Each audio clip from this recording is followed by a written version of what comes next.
Four Midwest Guys presents I Rebel, a special two-part podcast on Rogueone.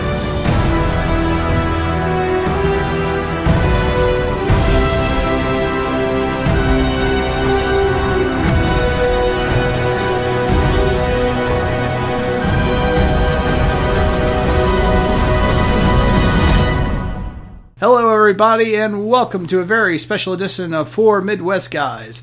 Tonight is the first part of a two-part special podcast on Rogueone called I Rebel.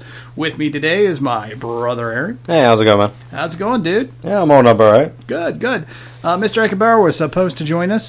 He could not. He's feeling ill and under the weather. And since this is the weekend before Rogueone comes up, we've kind of run out of time here. Yeah. Well, John was going to join us for one of these, right? Well, or John's is he working through this? John only wants to join us for the next part. He doesn't want to be spoiled by any talking about anything in the movie that's coming out. Gotcha. He wants it to be a pure experience. But, okay, go in with no expectations. Yeah, well, fair enough. Try to. Yeah, right. So, well, in the modern age with so many like TV spots and previews, it's kind of hard not to, right? Yeah, I know, right? But anyway, that's his. That's fair. That's his story, and he's sticking to it. And so they are Force Ghosts, but they are with us today, I'm sure, in spirit.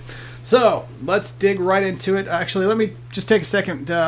We're going to break this podcast down because I've kind of condensed it. It was originally a 4-part podcast, so we've really kind of scrunched it together here.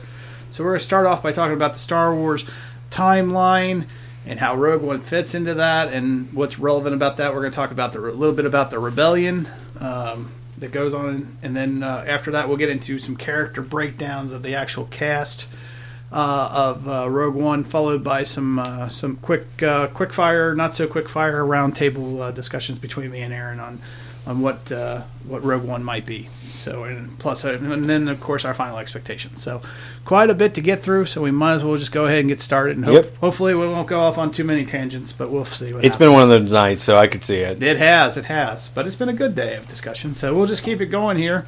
Let's start with what is known as the Star Wars timeline. So the timeline has been written, somewhat partially erased by the erase of the EU and the books. Yeah, well, I mean, the timeline's a little funky to begin with because you start with Episode 4, right, and to 6, and then you do a lot of the EU, and then you do a 1 through 3, and now we're going to 7. Now back in between 3 and 4.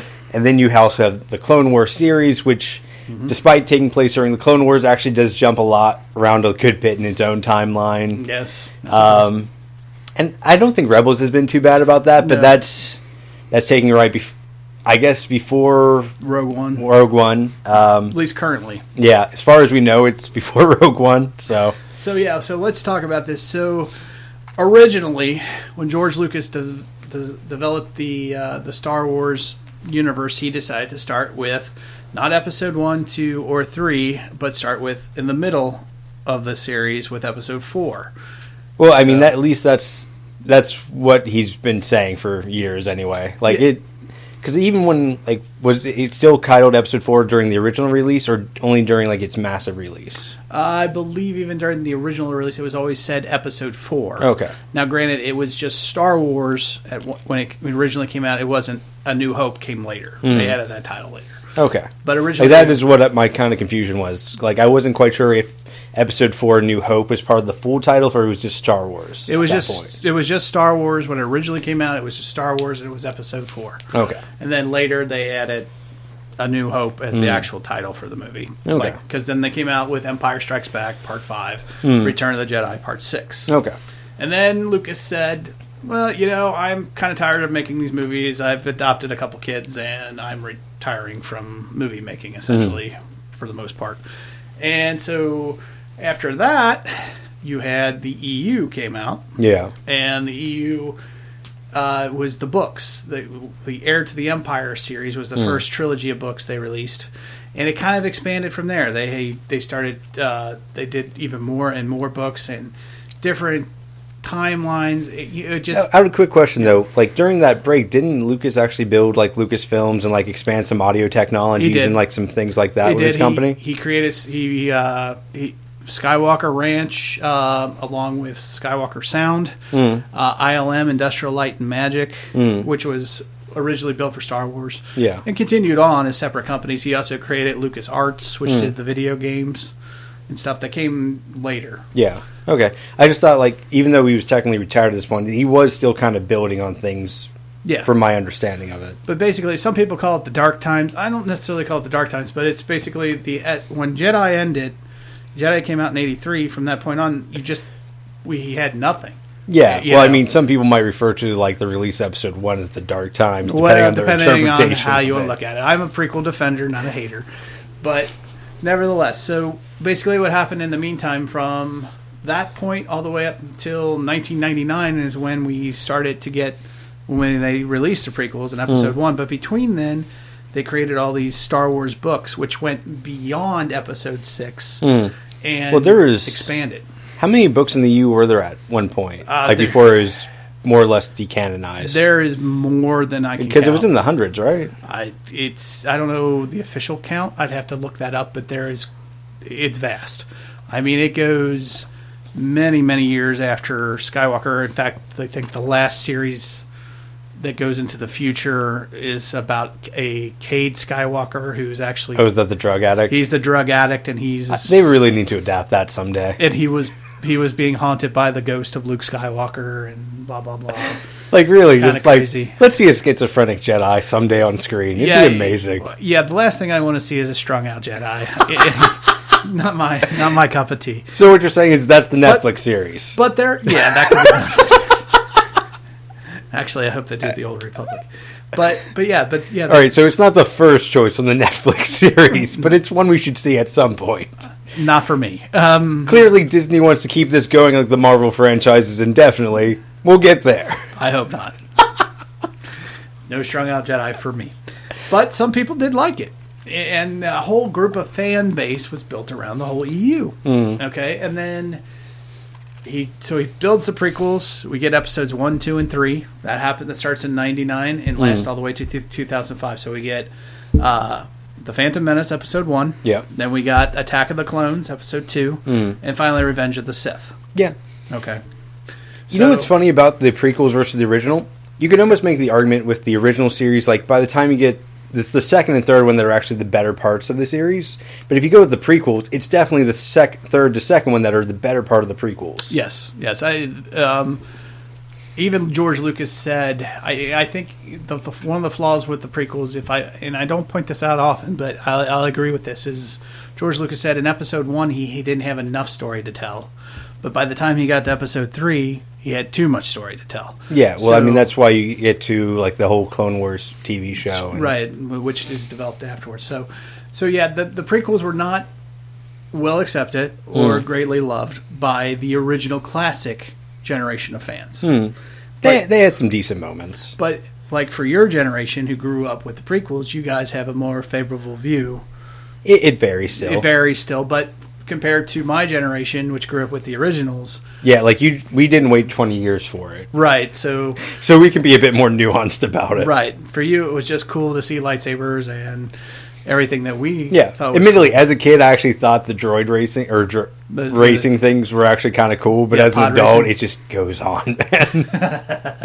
Like, at the same time, they actually made like that 64 game where you were actually racing around on those courses. It actually was pretty fun. So that takes us up through 2005. And then this is in the real world. So what happens after 2005? He announces he's going to do a Clone Wars cartoon series. Even though he says he's not going to do any more Star Wars movies. Basically, I actually think George Lucas might have gotten his feelings hurt while doing the prequel series. And if you look at the interviews of him, he clearly did. He was not he was almost pissed off at his own fan base. He really was. He really was. Just I tried to give him something different, but they're assholes. Well, he's like, I made this for my kid. It's a kid's thing. He was a little out of touch, I think, with the original fan base by that point. Or at least they didn't see eye to eye. Yeah, I think that's a fair statement. They definitely expected different things out of that film or the prequels. Yeah. And to be honest, I can kind of see both sides to a certain extent. Yeah. So, again, moving on. So we do the Clone Wars series, and even in the Clone Wars series, George jumps around within the Clone Wars, but it's basically he's trying to tell the tale of the entire Clone Wars as it happens, because in the movies we only see the start of the Clone Wars in Episode 2, at the end of Episode 2, and the beginning of Episode 3, the Clone Wars ends. Yeah. And that's all we see in the movie. Yeah, you really only see the first and last. Right, so he's kind of he fills in the gaps with this Clone Wars cartoon series, which I'll admit doesn't start off the greatest, and it's kind of slow. Well, it actually at the beginning. ends up, the Clone Wars is almost like 2 series at one point, because the animation style differs at one point, right? It gets better. Yeah. It actually progresses. They get better because it's 3D computer animation, which right after 2005 is really still in its infancy, really. I mean, not... Kind of. It's in the intermediate phase. Like, I mean, you can go back to like the early 90s and you had like Reboot. Okay. Which was like the infancy. Okay. So, but for the kind of action that we get in Clone Wars, I would say they were still developing a lot of... Yeah, it was still a progressing technology. Right. So it still is to an extent. To an extent, but they've gotten better. Yeah. And it's progressed by easily 10 times. And not just in Star Wars... not just the animation got better, but the story got better as well as they went forward. Yeah, I mean, I think by the time you get to one of the last seasons of the Clone Wars, you definitely see the storytelling of it and kind of the pacing of it really improve. I think so, because they start off the Clone Wars and they give Anakin Skywalker a Padawan, which doesn't show up in any of the movies, and sets the fan base on fire. Everybody hated her. But by the time we got to the end of the Clone Wars, she's a beloved character. I think even by the time you get to like mid-season, Ahsoka is actually a really well-liked character. Mm-hmm. Just because they really did build on her enough, and they actually did give her character, and she wasn't just, you're just here until we kill you off sort of thing. Yeah, I would actually argue the series is almost told through her perspective, in a way. I could see it. Yeah, and so you don't get me wrong, like you don't have like the droid episodes, you have the Stormtrooper episodes, so but from an overall arc. Minus those, but from the overall arc, it's kind of told from her perspective. Yeah. And you kind of grow with her, and you... It's kind of like certain shows where they'll have the kind of a new character be kind of your introduction, like they're almost your surrogate for existing in the universe, so you can kind of see it fresh from their perspective. Right, exactly. So, Clone Wars ends because George Lucas decides he's going to retire and sells his company, Lucasfilm, and all its rights, including Star Wars and Indiana Jones and everything that goes with it, to Disney. Yeah. So Disney decides to pull the plug on Clone Wars. You had a friend that was very upset with that, right? I was kind of upset about it. Honestly, It took me until Rebels came along, their Rebels series, I was kind of upset. I was like, this just got awesome, and they're pulling the plug. Because we had just seen the end of the Clone Wars in Season 5, and they gave us a half of a Season 6, and I was like, these are some kick-ass... This may be some of the best... They released the last season on Netflix? They did. Or was that after Disney purchased them? That was after Disney purchased them, and they decided to give us a truncated Season 6 of the... And to me, those episodes are some of the best Star Wars storytelling. What, 6? Yeah. That's the one with the Yoda arc, right? The Yoda arc, especially, is some of the best Star Wars storytelling out there, in my opinion. Because it really goes deep into the whole Star Wars. It's very heavy mythos. Yeah. Yes, very much so. So then there was nothing. Yeah. We went a whole year with nothing, and then eventually they introduced the first thing Disney released was Star Wars Rebels, which came out a year before Episode 7. Okay. So we get into Star Wars Rebels, which is the story of the rebellion with this small group of rebels on the ship called the Ghost. Yeah. And anyone who's listened to us knows we actually covered the show. We cover the show episode by episode and have done so since Season 2. So, and it's about this kid Ezra, this young Jedi, and he meets up with this cowboy Jedi, former Jedi, kind of lost his way, Kanan. And yeah. Like when you look at, remember, like the back in the previews, it almost seemed like they're going for like a Han Solo type archetype with him. But as the show progressed, it clearly evolved into something a bit more. Yes. So it's interesting to look back and like kind of the first season how it's evolved. It is, because it was all about character building, really. And like Clone Wars, it's slow at first, but it focuses a lot on developing the characters, kind of creating that foundation. And to be honest, even in the current season, it has its slow moments. So Yeah. But yeah, it's definitely improved, and I think it's something that it looks like it's continuing to improve. So the next thing that happens after season 1, or shortly there, either in the middle of season 1 or shortly after season 1 ends of Clone Wars, the announcement is finally made. There's a lot of rumors going around about what's going to happen with the EU, and because of Episode 7 that's coming out. Disney kind of had to create its official stance on the extended universe. And it had no choice, in my opinion, because the extended universe had become so vast. To try to tell fresh new Star Wars stories and movies within that vast universe, you would have been too constricted. You would either have to just make movies of what the books are already out there, that people already knew, which would have been boring, in my opinion. If you were one of the big fans of it, you can go either way. Either A, they're telling the stories verbatim, in which case it might not live up to your expectations from the books, or you kind of know the story going in, so it's really just kind of, like watching the Harry Potter films if you watched all those. Either that, or they decide to cut ties and create something new and kind of cycle the little bits they like, in which case it gets a little confusing if you were really heavily invested in those stories. Yes. Because, what is it? Like, there was, Skywalker had twins in the EU or something? Well, Leia did. Leia did, yeah. Okay. Yeah, so for Jaina and Jason, and a third boy named Anakin Solo. Yeah. So for some people, seeing Kylo Ren in Episode 7 kind of made that a little awkward, because you're like, it's not going with the twin route here, so they had to take bits they liked. So Disney announces that the EU, so every book that had been out up to that point past Episode 6, so they basically said the classic trilogy is canon, Star Wars The Clone Wars is canon, Star Wars Rebels is canon, but all those books that everybody had read from back in the 80s and the 90s are no longer canon. Well, I have a quick question about that, because they started after that they're starting to release books again. Yes, they started fresh. Yes. Yeah. And they've been releasing comics, like I think there's one on Kanan from Rebels. There's one on there was a series, Han Solo, Anakin in comic form. Are they going to more or less within several years kind of write themselves back into that corner by accepting those things as canon? I would agree with that, with one exception. The other thing that they did when Disney bought Star Wars is they took the Marvel format and they adapted it to Star Wars, much like as Marvel has its own giant storyboard. Up to recent memory, we'll talk about that later. But there's a Star Wars storyboard that is in control of everything. Well, yeah. But my question with that is, does that restrict the films going on later on? If they're already pretty much saying, well, the new comics and the new books, those are canon. Right. Well, because you have this storyboard, I don't think it will necessarily, because I think they're being very guarded, and I think that's why, especially with the comics, you're only seeing short runs. Yeah. It's actually probably the best form anyway. Right, and they're only, that's why they only did so many Darth Vaders. That's why they only did so many Kanans. Han Solo. They have their own short run in a very short time period. Same with the Poe Dameron series, even. Did they do a Poe Dameron one? They did, yeah. Oh, okay. Actually, I hadn't seen that one. But yeah, so because they have the storyboard, so basically they said the EU is done, and again, the classic trilogy is canon.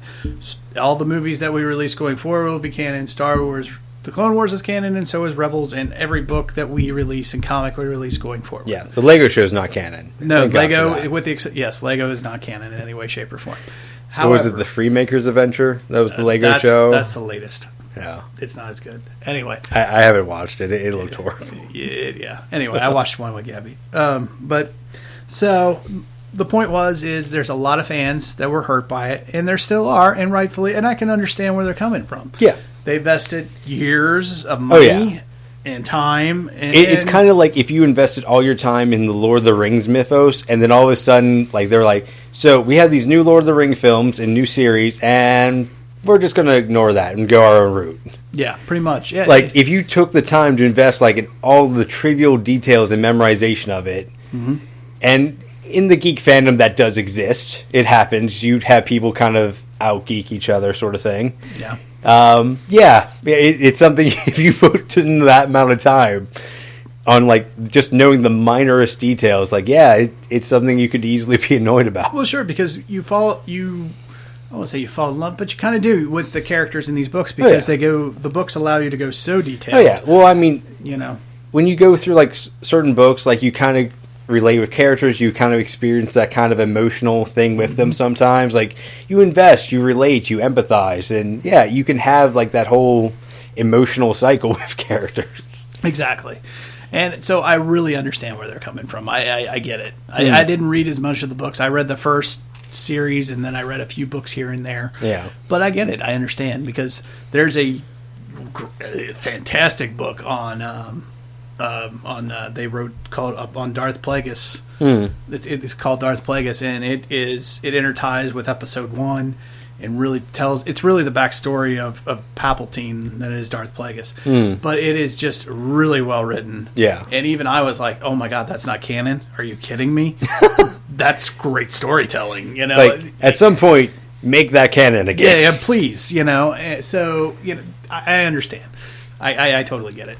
So, those are kind of hard things for some Star Wars fans to stomach. And we've had to take our knocks. And there are groups that still want the EU to exist, and there are still groups that even want the Clone Wars finished properly. Yeah. Well, I'm sure there's own little sects where they're just like, nope, still canon. F you, Disney. Yeah, there are. And rightfully, I get it. Yeah. I totally get it. So okay, so we go through that, and then we get season 2 of Rebels. And wow, is season 2 really good. Yeah, season 2 picked up. They bring... Or at the very least, season 2 is where you get that point where, like, the beginning of the season's really great, the middle's really great, and the end's really great. The great's fantastic. And then you just have, like, little slow in the centers there. Well, yeah, every series is going to do that. Yeah. But yeah, they brought Ahsoka back in season 2. This is all spoiler alert stuff, by the way, I should add. But we covered it. We covered it greatly. So they bring her back. They put her back up against Darth Vader this time, who was obviously she was Anakin's apprentice. Yeah, like even if you never get around to actually watching Rebels, like just YouTube like some of the fights from the Clone Wars and Rebels, like you really do have like a nice little reel of like some pretty decent fight scenes. Yeah, the fight scenes are great. I just take the time to watch both series because the storytelling, I'm telling you, you will become invested very quickly. Well, that and Rebels kind of has like the same lead, Filoni from Clone Wars, yes, so Dave, it does tie in. It does have kind of a consistency to the storytelling, even though the art style changes. And let me tell you, Dave learned from George himself, and I think George, through the Clone Wars, before he officially retired, kind of because he brought other writers in and helped him flesh out his ideas, I think George redeveloped his passion for Star Wars telling and put Star Wars back on the right track. I think he might have actually, in some ways, almost enjoyed that process more than the films. Yeah, I think if you actually look at like the end product, or at least it comes across the way. And the fact that he actually goes on to direct, or Lucas goes on to make Strange Magic later on, which is also another animated thing, might suggest he got kind of comfortable in that sphere. Yeah, he really liked that whole atmosphere. So, yeah, I think it really shows. So both series are worth checking out. So we move on. We've gone through season 2. While season 2 concludes, I guess actually it's in the middle of season 2, they release the first Star Wars movie, which is Star Wars The Force Awakens. Oh, the first post-Disney. Post-Disney film. So episode 7, the first film that takes place after Return of the Jedi. Yeah, and I think it had probably one of the best reviews out of a lot of films in the last couple of years, right? Like, yeah, well, it went up there in terms of like sales. Well, like, yeah, anyway. It's the highest grossing domestic market. I mean, by domestic we mean U.S. market in the ever. Okay. So as far as money. So off the top of your head, you wouldn't happen to know what the top selling international one would be, right? I think that still belongs.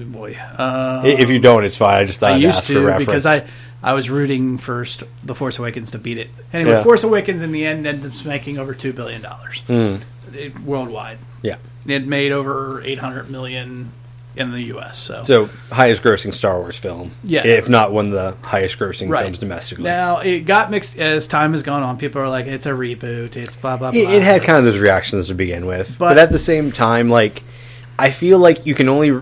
So far, it's a really heavy homage. It's really kind of resetting the story. But it's really, you're looking to episode 8 to determine whether it's going through the entire cycle of storyline. I think Yeah. I think once you get to episode 8 is when you can kind of start making whether that's a fair complaint or not. I think... or a fair criticism. And I'll agree with that. I think you cannot judge episode 7 totally by itself because, again, without seeing... We haven't seen 8 yet. We haven't seen 9 yet. And honestly, when you look at the Star Wars saga movies as a whole about the Skywalker family, which is really about Darth Vader... or Anakin Skywalker. Up to a certain point. The first the first trilogy, the episodes 1, and when we say first trilogy, I'm referring to... 4, 5, and 6. No, not 4, 5, and 6, prequels? but episodes, the prequels, episodes 1, 2, and 3. Yeah, they're all about Anakin. It's all about Anakin. It's the first act of Anakin's life. Whereas the classic trilogy being, and when we say classic, we mean episodes 4, 5, and 6, Star Wars, Empire Strikes Back, and Return of the Jedi, that is the second act of Anakin's life as Darth Vader. Whereas I think the new trilogy, episode 7, 8, and 9, which is The Force Awakens, episode 8, episode 9 without titles yet, is going to be that the third act of Anakin's life, or... Oh, are you going with the reincarnation theory or legacy? No, dealing with the legacy. Dealing with the fallout of Anakin Skywalker becoming Darth Vader and being this really... evil guy in the end, before he turns back to good at the end. Okay. And how that impacts his family going forward, his descendants. Yeah, especially since it had such a focus on Kylo Ren and possibly Rey if she's in that family line. So, yeah. So you can't really judge 7 yet. And honestly, I think they had to make episode 7 the way they did because... of the prequel haters. I'm going to blame the prequel haters for... You can't complain about episode 7. If you bitched about the prequels, you can't really bitch about episode 7 and how it turned out because they were trying to reestablish the feel of the classic trilogy because people were so turned out by the prequels. You also have the fallout from Disney buying the property, which actually might be even a bigger impact than the prequels themselves because Disney had to say, hey, we understand why you love this, and we just want to let you know we're not going to, deviate and turn this into like a big Disney Mickey Mouse story. Right, which is what everybody feared. Right? Yeah, essentially, like you had to kind of placate those fears to an extent. Even though they capitalized on it with the Darth Vader Mickey ears, but the helmet with Mickey. But anyway, so that brings us up in the timeline. So that's just like a brief history. That brings us up to now. Where are we at right now? We are on the brink of the release of the first ever Star Wars standalone movie. And not really. Well, movie-wise, yes. The first one hitting theaters, fine. Like, if you're talking about direct-to-tape, we've seen a couple. What are you talking about? All right, so you have the Christmas special. No, it doesn't exist. You have 2 Ewok films. Those are TV movies. And so is a holiday special, if you really want to talk about it. I'm talking about cinematic. Okay, that's fair. I'm just saying, like, if you're counting, like, direct-to-DVD or direct-to-VHS, which is actually what I thought the Ewok ones were, but... Well, they were TV specials. Oh, okay. That was the 80s. Okay. So... but anyway, we won't talk about it. Okay. Ignoring those. Ignoring that. So where we're at now is we're between, episodic-wise, we're between episodes 7 and 8. They just released 7 last year. 8's coming out next year. Well, with that, and they're going with kind of the same setup as Marvel, whereas each year they want at least one Star Wars film coming out. Correct. Though even with Marvel, we've seen a couple of years where they hit like twice. But so we might expect that as well. And when you think about the vastness of us trying to tell a Star Wars movie at all, much less one of the big episodic ones, that's impossible to do, to release one every year, in my opinion. You just can't do it. It depends on how you want to do it. It's got to be you well can't done. hit like the main like 8, 9. But yeah, if you do the standalone ones, standalones are fine because you can offset them, and that's what they're doing. So what we're getting here, folks, is the first cinematic standalone movie. So this is a movie that, while exists in the Star Wars timeline, is not part of the original overall episodic. It's not part of episodes 1, 2, 3, 4, 5, 6, or 7, or 8 or 9. It's kind of a spin-off. It's a spin-off. It's a story that still takes place within the Star Wars timeline set up by the original movies, but is not... Yeah, God help us if they start going into, this is alternate universe Star Wars. And you're just like, no. No, I do not want to see multiverse Star Wars. No. Clearly that's where they're going with Marvel at some point. Yeah, I think they are, but that's another podcast. So the first standalone. So this first standalone is about how they get the plans to the Death Star. So if you go back to the original Star Wars, and when we say... Quick question. Do you think this is actually a good place to start with the standalone films? Yeah, actually, I kind of do. Okay. Like, you wouldn't have started with, like, the young Han Solo or, like... Han Solo would have been in or, like, young Yoda or something like that. I really don't want to see young Yoda, I'll be perfectly honest. You don't want to see that? I'm just not... I like keeping Yoda a mystery a little bit. You like him being that old, wise sage sort of role? Yeah, like, you don't want to see, like, the apprentice turn into that in time. Not to go off on a huge tangent here, but yeah, I would rather... Yoda is... He's that wise... If you want to go into, like, mythology and, like, fairy tales, he's the wise sage you meet on the side of the road. Yeah, if you're sticking as to you're a on very... the hero's journey kind of thing. Yeah, if you're sticking very close to the Campbell's journey. Yeah. Or hero's journey, Yeah, that is the role he fills. Yes, he's the sage. Or at least that's the role he fills in the original films, not so much in the prequels or in, like, the Clone Wars. Yeah, we can talk about that. That's another podcast. It's a different thing. Yeah, but anyway, so... If you go back to, again, the original Star Wars, and when I say original Star Wars, I mean Episode 4, the first Star Wars that ever came out, A New Hope, and in there, in the opening crawl, it says the rebels have won their first battle against the Empire and have stolen the plans to the Death Star. So in the first movie, you see the Death Star. The Death Star blows up the planet Alderaan. It gets destroyed by the rebels at the end by Luke Skywalker. In some ways, it just seems like every film has to have something close to a Death Star at some point. Yeah, well, there's always got to be a super weapon. Yeah. I don't think they all need to be Death Stars, but that's another podcast. It seems like a way to really just, like, people like Death Stars making plants blow up, put that in there. Well, that's the way, that's the criticism from Episode 7, but we'll hold that for another podcast. Hey, Starkiller Base was like twice the size of the Death Star. It was a whole planet that was a Death Star. Come on. Anyway, all right, so let's... Though admittedly, Starkiller Base does not have the same ring to it as Death Star. All right, so let's... Yes, true.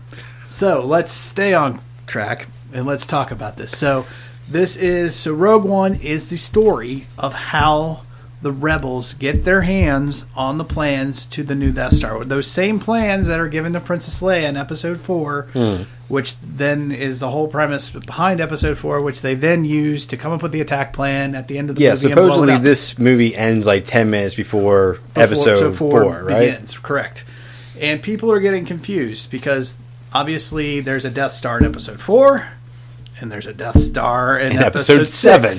Oh, well, that's 6. Yeah. So a lot of people are getting confused even between the original Death Star and Death Star 2. Oh, okay, that's a fair point, actually. I hadn't considered that. So there's a lot of people that are going around saying things like, oh, so we're going to see Bothans in this. Because in Episode 6, they're like, many Bothans died to bring us these plans. Yeah. No. Wrong. This is not about Bothans. It's the original Death Star. This is the original Death Star. So this movie... I hadn't even considered that, actually. That is actually an interesting way of interpreting that. Yes. So this is not Starkiller Base from Episode 7. This is not this Death Star 2. So should we expect there to be a Rogue 2 where they take the plans for the second Death Star? Yes, Rogue 2 is actually Episode 4. That's the sequel. Congratulations. All right, so this is about the plans for the first Death Star and how they get them away from the Empire. And there's other story elements which we'll get into later. But where it places this story in the greater timeline then is between Episode 3 and right before Episode 4. So this is where Rogue One takes place. So we're going through all this just to give you an idea where all the history is and why it's so jumbled up and why people kind of get confused. Yeah, it was kind of jumbled a bit from the beginning, though, looking back on it. But we've just gone through all this process, and that's to bring you, the viewer, just in case you didn't know, a brief history of the Star Wars timeline. And so Rogue One is actually a prequel when you think about it, because it takes place before the original trilogy. It's a prequel and a sequel at the same time. Well, it is an intermediary movie. It is. It is a bonding. It is actually a bonding movie, really, of two eras of Star Wars. The prequel era, which being Episodes 1, 2, and 3, meets the classic trilogy. Of episodes it kind 4, of 5, and 6. exists in the same sort of concept as Rebels does, where it's trying to merge two factions of the Star Wars universe. But it's also bumped up right against Episode 4, so it's really more towards the classic trilogy than it is Episode 3. Yeah. But still, that's where you also had like the Clone Wars series that kind of extended beyond as well, so... It's just one of those things. Like, Right. it's intermediary storytelling to kind of make them more cohesive universes. Because if you remember when Episode 1 first came out, you compare the technology there to what you see in Episode 4, and you're like, what happened? Because it looks way more advanced in Episode 1. And Lucas explains it, but he doesn't explain it in the movies. And we're going off on a tangent, and I apologize, but why things look so nice and pristine in Episode 1 compared to Episode? Well, his argument was more or less that it was the pre-Empire. It's pre-Clone Wars, number one, and number two, it's pre-Empire. So the galaxy hasn't been ravaged by war, by decades of war, or been picked apart. What's left of it after the war by the Empire. Well, I mean, that's the official explanation, but there is still like some technologies here and there. Like, that seems like that should have carried on. Well, you'd think it would, but it's just one of those things. Like, it's just one of those things that just seemed kind of cool in the prequel. So I they probably especially from your generation, because that's what you grew up with. Oh, yeah. It makes complete sense to me. Yeah. So, all right. So that concludes the timeline portion of our podcast. And now we'll go into just a real brief. We'll talk about the rebellion overall. Where does the rebellion start? So, really, the voices of dissent are as early back as even if you go into the Clone Wars series. It's really where it kind of starts, really, because some people are starting to figure out that the Clone War.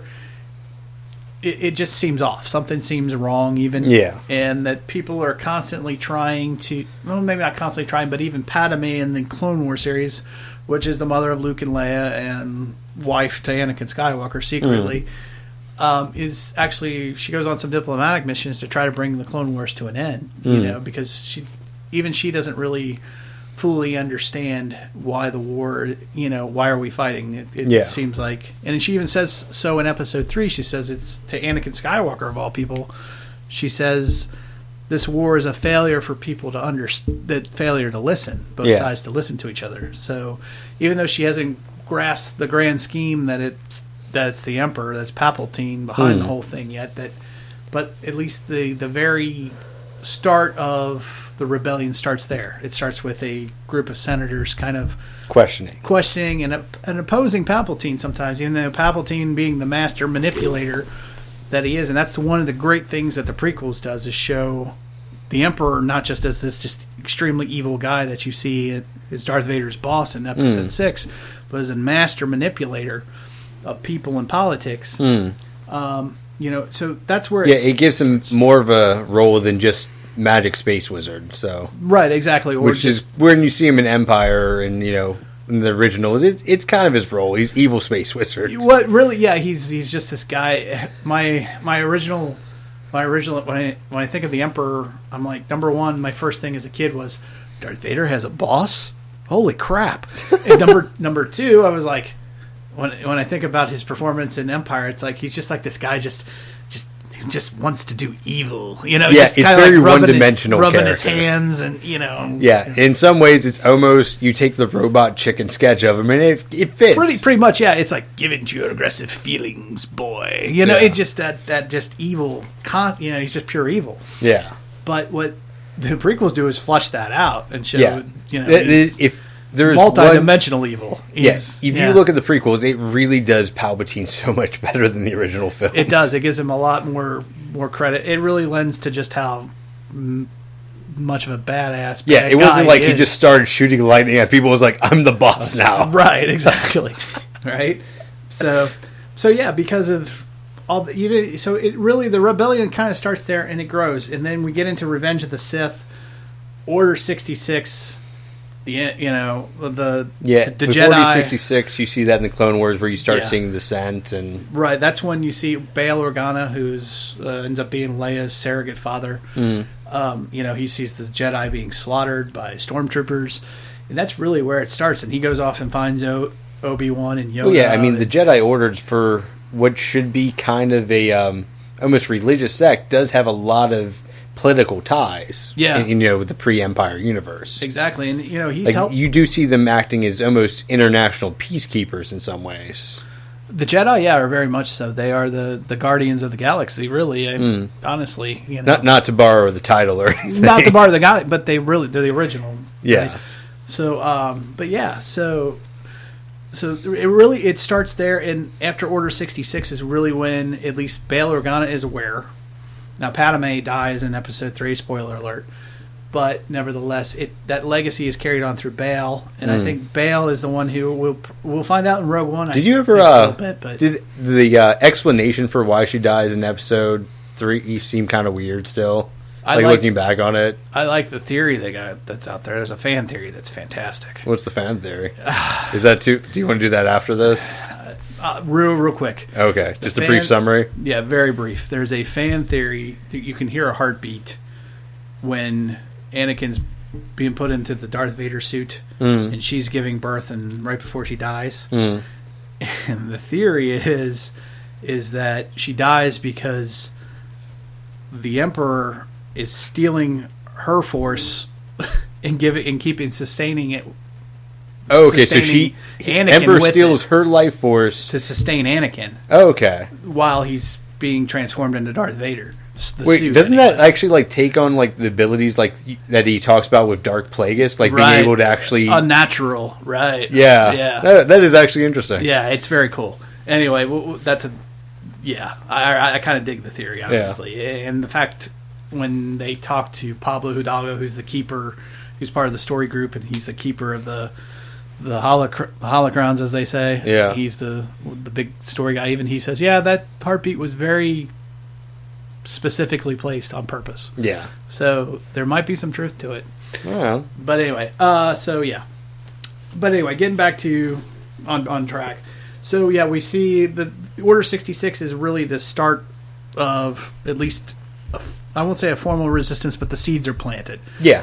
From that point on. It's backlash in some ways. In some ways, yeah, because you have Yoda and Obi-Wan together. They form the plan that they got to go into exile. They have to go hide. So it leaves Bail to kind of organize on his own.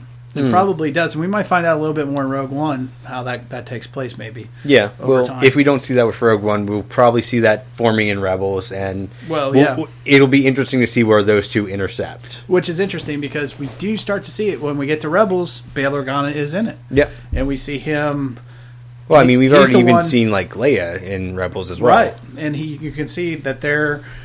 And it's funny because Leia and Bail are still part of the Imperial Senate, so to speak, but they are constantly being attacked by rebels and losing ships and guns and supplies to the rebels, So they're playing both sides against, they're using their influence in the Imperial Senate. Yeah, to support the rebellion. So and that starts to get flushed out as we get into Rebels. We see a lot more of that because we see the Ghost eventually join Phoenix Squadron, which is this larger rebel squad. Yeah, and rebel cell. They start off as a cell, and then they become a part of a bigger fleet, almost like a squadron. Yeah. And then we've learned recently in Rebels that there's more than one squadron. And there's more than one, and they're all scattered about, kind of, sort of. And so somewhere in between this film and the Rebel show, we're kind of expecting that to kind of coalesce into the beginning of the official rebellion, I guess. Yeah, because remember and this might be a spoiler alert for those for Rogue One, but in the opening crawl to Episode 4, it says the rebels have won their first attack against the Imperial fleet. They've won their first space battle. Yeah. Well, if that is kind of hard to say whether they actually mean the first victory or whether it's the first attack.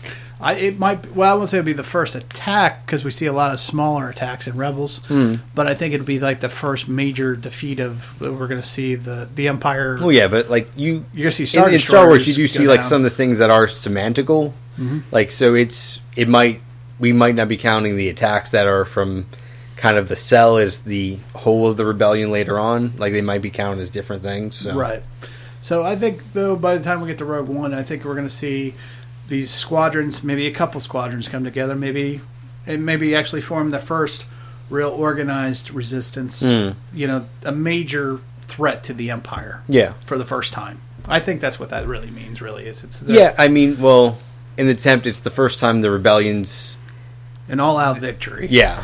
Against and them. It's kind of capturing the plans for the Death Star kind of is. Yeah. I mean, especially you look at the amount of resources that had to go into it. Sure, yeah, and there's even if you go into episode 4, there's a talk between one of the generals sitting at the table of the Death Star. He goes, "We shouldn't underestimate these guys. You know, they are a threat." Yeah, and then the other guy goes, "Not to this battle station. This is the ultimate weapon and power." That's where Vader chokes him and the whole 9 yards.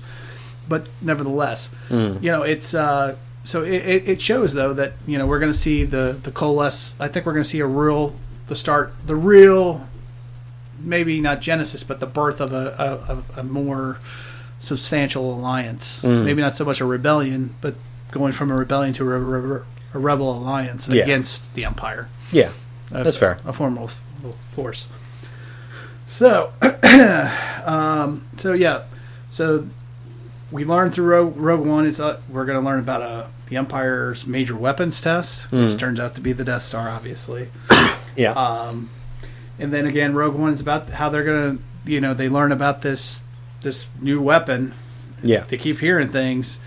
What is it? Not only what is it, they're going to find out what it is, and they're going to find out how they can get the plans for it so that they can find a way to defeat it. Yeah, well, we also see that on the Empire side of this, they are actually not nearing completion of it and are actually test firing it through one of the TV spots. Spoiler alert, but yes, and one of the TV spots, though, it's right there, Aaron. Yeah, very much so. So we're going to see all that, and again, it's going to lead right into A New Hope. So we'll see. So there we go. There's our little section on the rebellion to kind of put things in perspective for you for Rogue One, going into Rogue One. All right, so from this point on, obviously this will definitely be spoiler alert as well. We're going to go through a quick, just kind of a quick thing, character by character, what we think these characters are, who they are, what they are, and what we think they might do in the movie, per se. Okay. So up first, obviously, is Jyn Erso. She's the female lead, female heroine of the movie. It's from the trailers and from everything that I've read so far, she sounds like she kind of has a checkered past. She obviously has a tie to this whole Death Star thing. Her father, Galen Erso, is involved with making the major weapon. It's actually, from the trailers we've seen so far, it does seem like the relation between her and her father actually do play a moderate role in how this film is set up. And I think it's going to be a major theme even. It's going to be one of the reasons that she's so vested. Not only is she against the Empire, but she's also in it to probably try to save her father. Yeah, it'll be interesting to see how, as a standalone film, it kind of carries on that concept Lucas had of a space opera is a bit like a soap opera sort of thing, where it has that really family dynamic, like tension and drama there. Yeah, so, I mean, that's definitely there. And if you look at the prequels and the original films, and it'll be interesting to see if the standalones take that, even though it does look like thematically it's going to be very different. Right. And I think, we'll see her grow. She'll probably start off as just a troublemaker, maybe, just a one girl against the Empire kind of thing, maybe even to eventually leading an entire group of people on a mission, against the Empire as she grows. It definitely does seem like it's going to be taking some of those kind of almost classic kind of cinema tropes and kind of playing with them and using them within the universe. In fact, I would even argue she may even go on a miniature hero's journey. Obviously, it's probably a one-movie gig, obviously. So, but I think she might go on that. We'll probably see her grow, I would think. Yeah, well, I mean, the hero's journey is a pretty standard thing. Like, any coming-of-age tale generally has similarities. I mean, and that's true for a lot of, even a lot of kids' films, to be honest. Yeah. Like, even if you look at something like Aladdin, it does have a bit of that. So that's true. So it's a very similar kind of storyline that you see play out a lot in like kind of coming of age dramas and things like that. So it might have some similarities to that. I think so. I think, like I said, I think you're going to see her leadership skills will probably come out, and then she'll probably go from this rebellious kid almost to, again, leading a full. Like, you don't see her just like rebellion. being just working with a team, coalescing under someone else, sort of thing. No, not. No, she's not only the female lead, she's the female heroine of the movie, and everybody's going to rally around her eventually at some point. All right, and I think she's going to be emotionally invested because of our next character we're going to discuss, which is Galen Erso, her father. Now, Galen is apparently, from what I understand, again, spoiler alert, but he is, from the Clone Wars on, has been very interested in kyber crystals. What are kyber crystals? For those of you who don't know, are the tiny crystals inside the lightsaber that power the lightsaber and create the lightsaber sword. And actually, going back to Rebels, we actually do realize that those crystals are capable of powering blast. Yes, where they blow up rather than just lightsabers themselves. Right. So, yeah, because he makes his gun. Yeah. A lightsaber gun. That's right. I forgot about that. Yep. So we can see that they have a way of channeling energy. Yeah, and it's an interesting, unique take on it, but if that's like the route they're going with, that these same things that power lightsabers powers the Death Star. Main weapon. Yeah. It would make sense. Does that mean, theoretically, you could just turn the Death Star into a giant lightsaber? Yeah, I never really thought about it. Like, it doesn't actually have to be a blast, but it actually could just be a giant saber just cutting things in half. Cutting planets in half. It's kind of funny, actually. Entire swarm of enemies in front of you. Turn on, slide to the left. Or there's another. You fight it, try Death Star fire. Death Star against Death Star. Deflect other Death Star beams. Anyway, he has a very. Apparently, he's very. He has. My understanding is he obviously has good intentions at first with the kyber crystal, and that he wants to use them to possibly, I think it's like it's a power source for the universe. Okay, so it's the same nuclear deal that we have in our own presence. Well, kind of, yeah. He wants to create, but unlike nuclear, kyber crystals don't, at least as far as I know, don't put off any kind of radiation. So if that's the case, then maybe he's trying to create a open, free power source, like something unlimited power for. And I mean, for a ship of that size, you would need something that is pretty decent or pretty dense as an energy source. So he's trying to solve the world's problem, or the galaxy's problems in this case. He's trying to solve energy problems. He's an engineer, obviously. He has good intentions. It's not really until episode 7 where they figure out solar power is the way to go. I'm going to eat a star and blow it at you. Anyway, not the whole star, just parts of it. No, the whole star. Did they go through the whole star? Like, does the star deplete? Yeah, that's why it goes out. It takes all the energy of the entire star. All right, so like, there's not even enough energy to condense on itself, sort of thing. No, it sucks it all in. Oh, okay. Yeah, remember, this is science fantasy, not really science. Yeah, that's fair. But although the kyber crystal thing is trying to put a little bit of science, I guess, in Star Wars in a strange way. Yeah, kind of. It's still a magic stone. It's still a magic stone. Yeah, that's true. So that's who he kind of is. He's friends with Krennic, apparently, I guess. And I know this from reading various things in various magazines and stuff. But so it is out there as common knowledge. However, it is spoiler. But him and Krennic are apparently friends. Okay. All the way back, starting in the Clone Wars. They've been. Was this a character that existed in the Clone Wars, and I just didn't notice? He exists, but he's like a background character. Yeah, or it's a vast galaxy, so he's in a different part of the galaxy. But he basically saves. Krennic ends up saving not only Galen, but his wife as well. Okay. Jin's mother. So they're kind of friends through all the Clone Wars kind of thing. And then, from my understanding, is Mr. Krennic ends up kidnapping Galen at some point. At least that's what it looks like in the trailers. Oh, okay. So that friendship took a wrong turn. Yeah, for him anyway. He's using him to try promote himself. Yeah, and my thing is that apparently Galen, or Mr.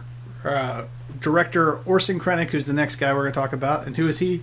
He's the guy dressed in all white that you see in these trailers. He is not Thrawn, as some people were hoping and praying he would be. Thrawn. Well, he's not blue anyway. Right, he's not blue, and he's not. He does wear a very similar outfit. Yes, and Thrawn is back, by the way, in Rebels, just as a side note, and he's still blue.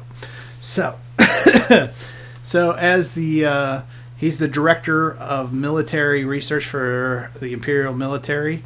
And he is obviously heavily involved with the Death Star project. which, the Death Star plans have really been around since we've seen them in Episode 2, right? Because they're handed off to Count Dooku at the time, who gives them to his master, who just happens to be Palpatine. Yeah. So the plans have been around, but I guess they haven't found a way to implement the major weapon until... Well, it's kind of like you look at helicopters and tanks, you can trace that all the way back to Leonardo da Vinci almost, if not around that time frame. Just you didn't have an energy source capable of actually running them. Right, but at this point they have plans. But yeah, that's kind of similar, though. In this case, they haven't been able to find a way to power the main weapon until they found Galen, I guess. So it's one of those things like in concept, it existed for a long time. It's just they had to kind of work on the fundamentals of, the details of it. Right, exactly. So we're gonna probably delve into these two guys, their friendships, and I'm sure Jin may even know who this guy is. She may hate him because she took her father away. So we're gonna have all kinds of different family dramas and friendships. Well, either that or she has mixed feelings about him because maybe he was a friend that actually hung around. Maybe it's very possible. So there's a lot more going on here than just getting the Death Star plans. There's some deep space opera. Family drama. At least you won't have that moment. It's like, Jin, I am your godfather. Right, you won't have that. Well, you might, but I'm your godfather. I'm making an offer I can't refuse. I don't know. I have no idea if that sort of concepts exists like in the Star Wars universe. So it's less common even in the U.S. now than it used to be. So yeah. So if people think they're going to Rogueone, though, that they're just going to find out, oh wow, they found the Death Star plans. No, it's not just that. There's obviously a lot more at stake here. There's a lot more story that's going to be told. Well, yeah. I mean, you have to. You kind of have to add something with that. Otherwise, it's just like, and we're sneaking, got it. And we're gone. And they're chasing us. And yeah, right. So there's a lot more going on. All right. So let's talk about the first member of our Rebel cast is Brody Rook. Brody is played by Riz Ahmed. He's if you remember from the trailers, the one where he's the one that they're asking for a call sign, and he's the one that comes up with Rogueone. That's where he's the one that accidentally just comes up with the name of the movie call sign. Their call sign is Rogueone. Well, it's one of those things like we put the name of the title in the film. Clever. Yay. Yeah, it was like they're asking for a call sign. Rogueone? Yeah. He kind of looks at everybody. So that's him if you see that little nod and wink to the audience. Right. So if you just staring directly at the screen. So if you've seen that part, that's who we're talking about here. Oh, okay. He's apparently has some technical skills, that he's used for the rebellion. He's kind of, I'm reading just from the brief character description here. They're saying he's highly anxious, and that he has to gather his courage to bring himself to battle the Empire. So maybe he's having second guesses, maybe as we progress. I mean, if you're going into a place where people are going to shoot at you, it seems legit. Or that, it seems like something you might question occasionally. Well, it might be questioning the fact that he's just one dude, and this is the Empire machine at this point. I mean, the Empire's in full swing at this point. There's, far beyond even the Clone Wars. It's vast, it's huge, it's a military complex machine. It's everywhere. It's the ultimate power in the universe, as it were, next to the Force. Yeah. So, well, I mean, even that. It's kind of powered by one side of the Force, arguably. So yeah, that's true. They do say the kyber crystals, do even channel the Force. Oh no, I just meant that you have kind of the Sith kind of on top of that Empire. Oh yeah, the dark side. Yeah. The Empire is definitely, just as the First Order is an interpretation of the dark side of the Force. Yeah, it is very much so. So let's move on then. Let's talk about Mon Mothma.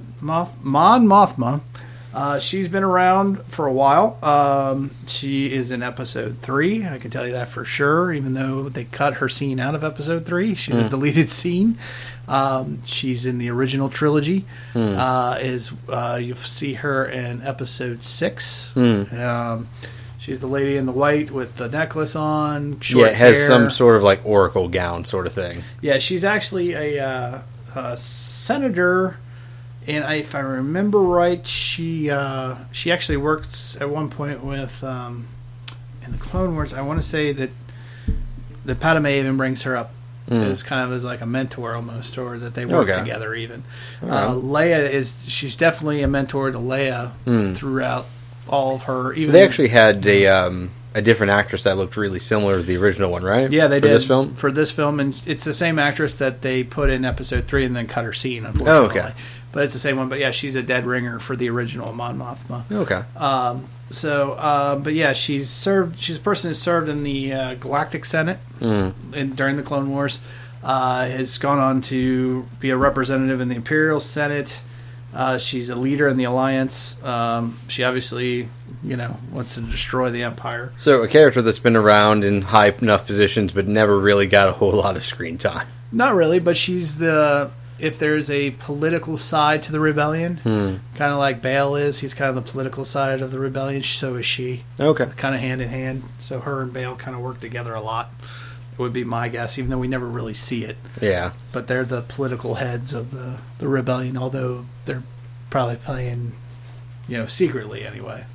Up in Rogue One, I would think. Okay. They probably haven't revealed themselves completely as... Yeah, they're probably not out as rebels. Quite yet, I would think. We'll find out.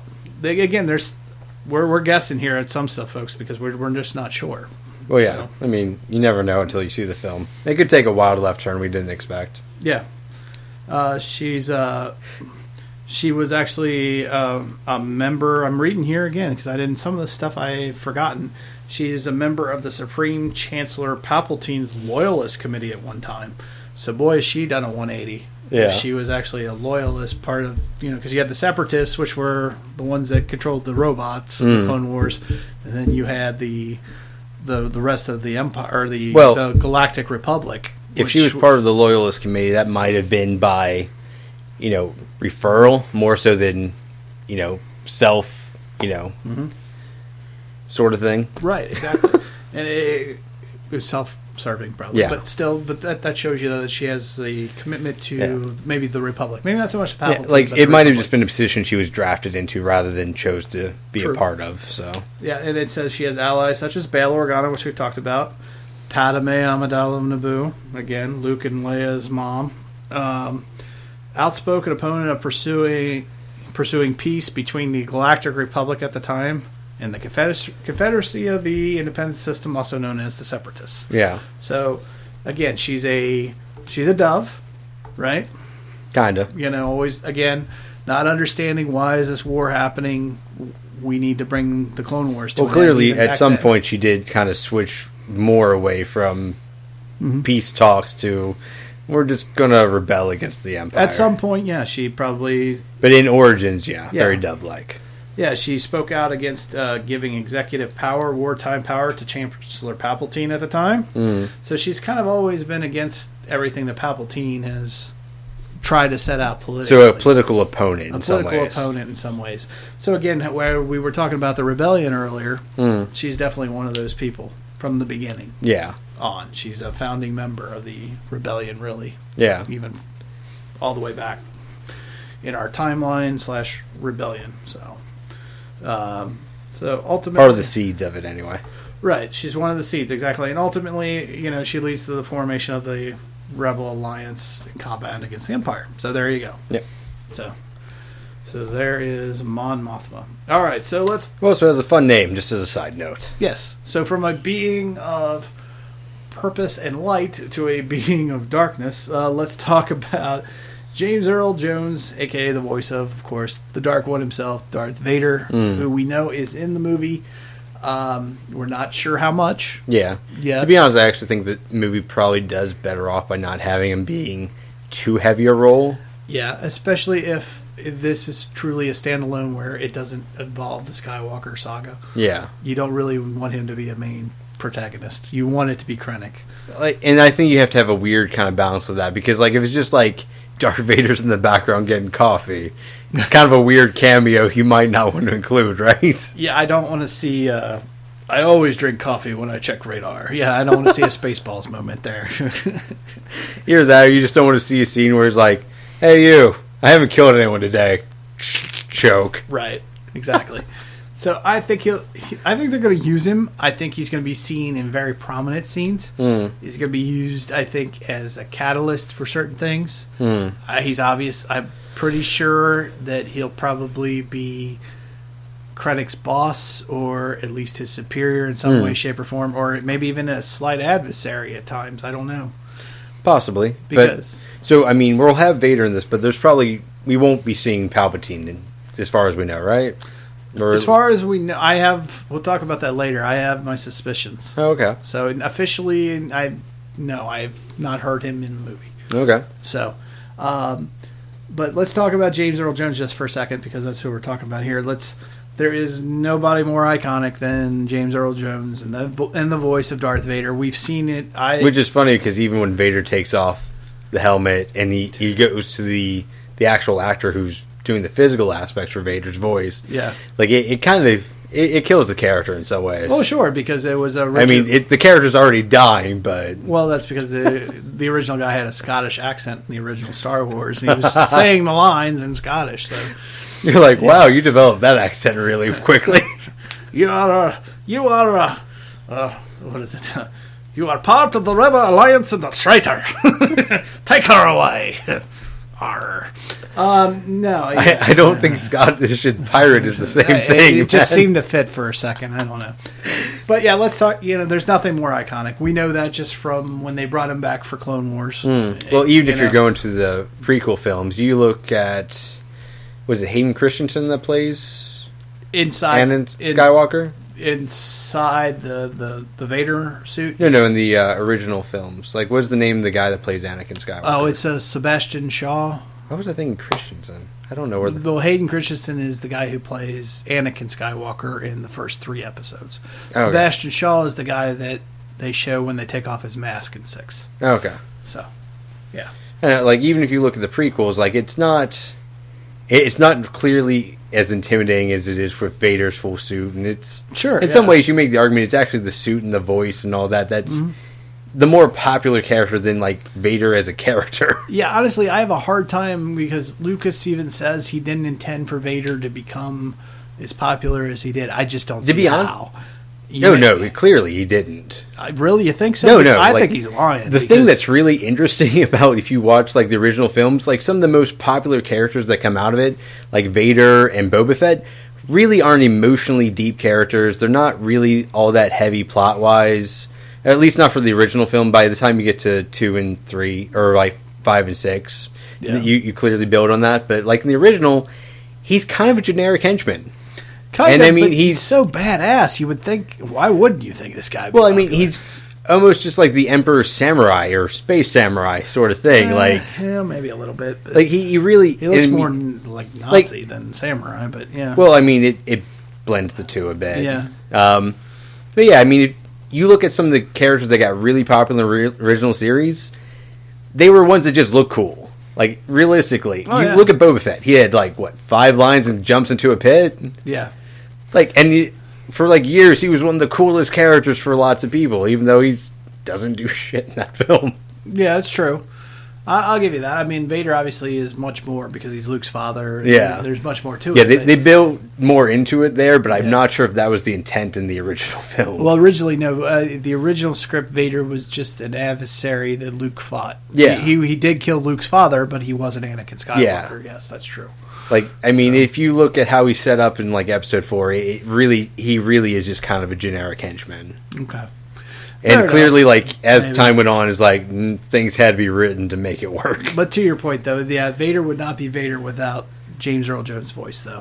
No, it just wouldn't work. So. That and like the breathing aspect to it, like there's a lot of aspects to it that just add and work, just like from a style point of view. Trust me, he was the subject of many nightmares of a 5 to 6-year-old growing up. Really? Oh yeah, the guy was bad when they found out in Empire. Because I don't know, wasn't maybe 6, 5 or 6 in Empire, no, even younger than that. They said that he said he was Luke's father. I thought he was lying. It's like, hey, he's lying. There's no way, It's in my mind, in a kid's mind, that's how I interpreted it. Yeah, I was like, he's lying. There's no way. Yeah, nobody could be Nobody could be that mean and be a dad. That's kind of a childish way of well, looking at yeah, it. but from a 4-year-old's perspective of the world, Fair enough. So, but yeah, so we're going to see Darth. I think he's going to be used a lot, and obviously we'll see James Earl Jones' voice back, which is just awesome.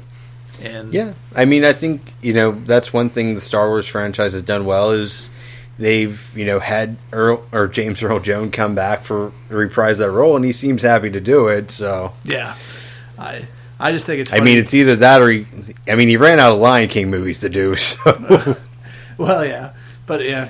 I mean, he really does have an iconic voice, though. He is Mufasa. Yeah. He is the voice of This Is CNN. I mean, everything that stands out. Yeah, I mean, he just has one of those voices that, Yeah. It's hard to imagine it not doing voice work with that. Exactly. Like, it just stands out. It's like Tim Curry or Vincent Price. Like, it's one of those just really iconic voices that once you hear it, like, you can identify it really quickly. Precisely, yeah.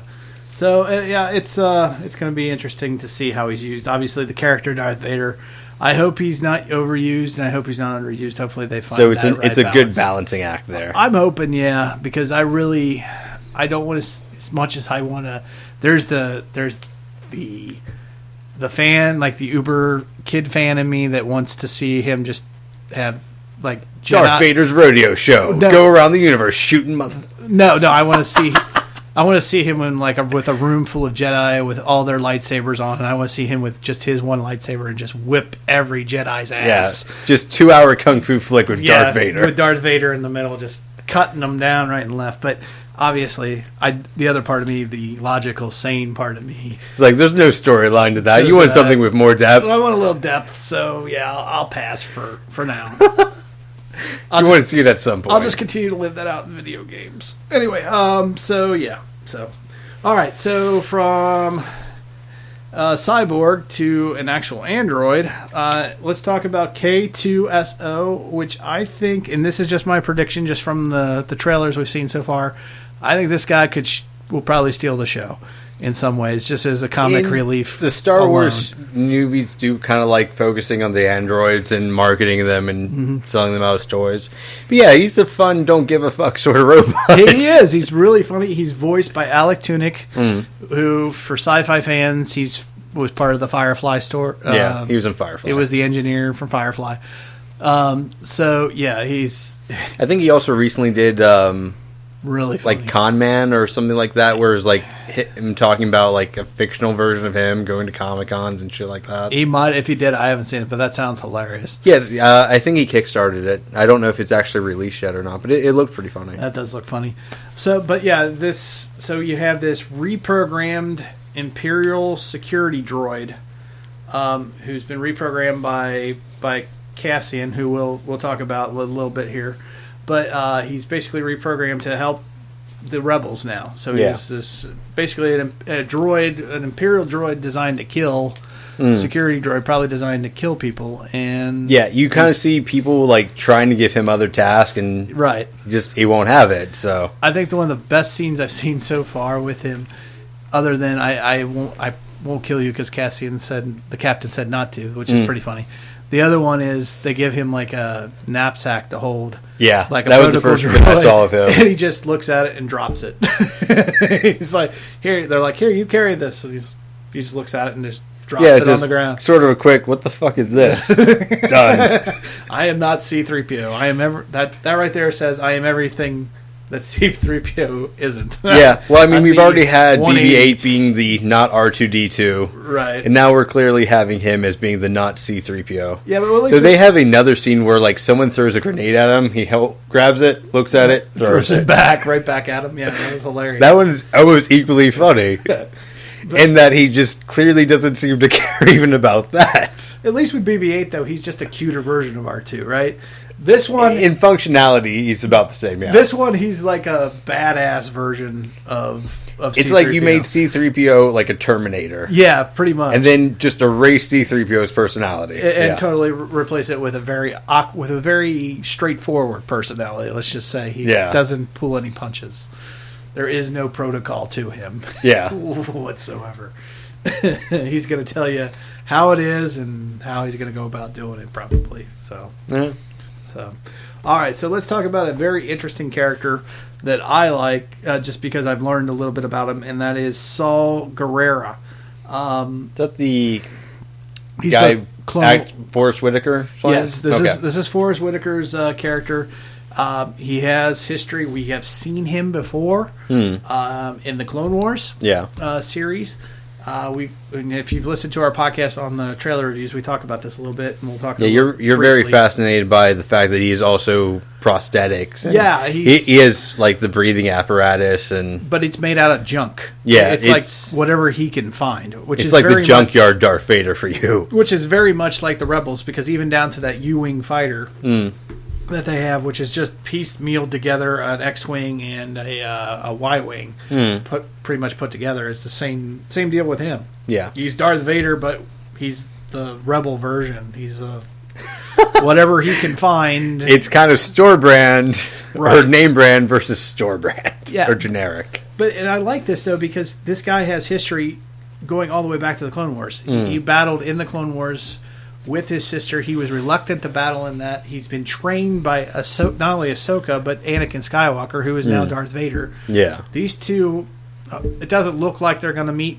from what I've seen in the trailers. Yeah. But it would be kind of cool if they did, because it would be a little bit of history. Yeah, I mean, that, and for your point of view, there's a sort of counterbalance to him, to the two.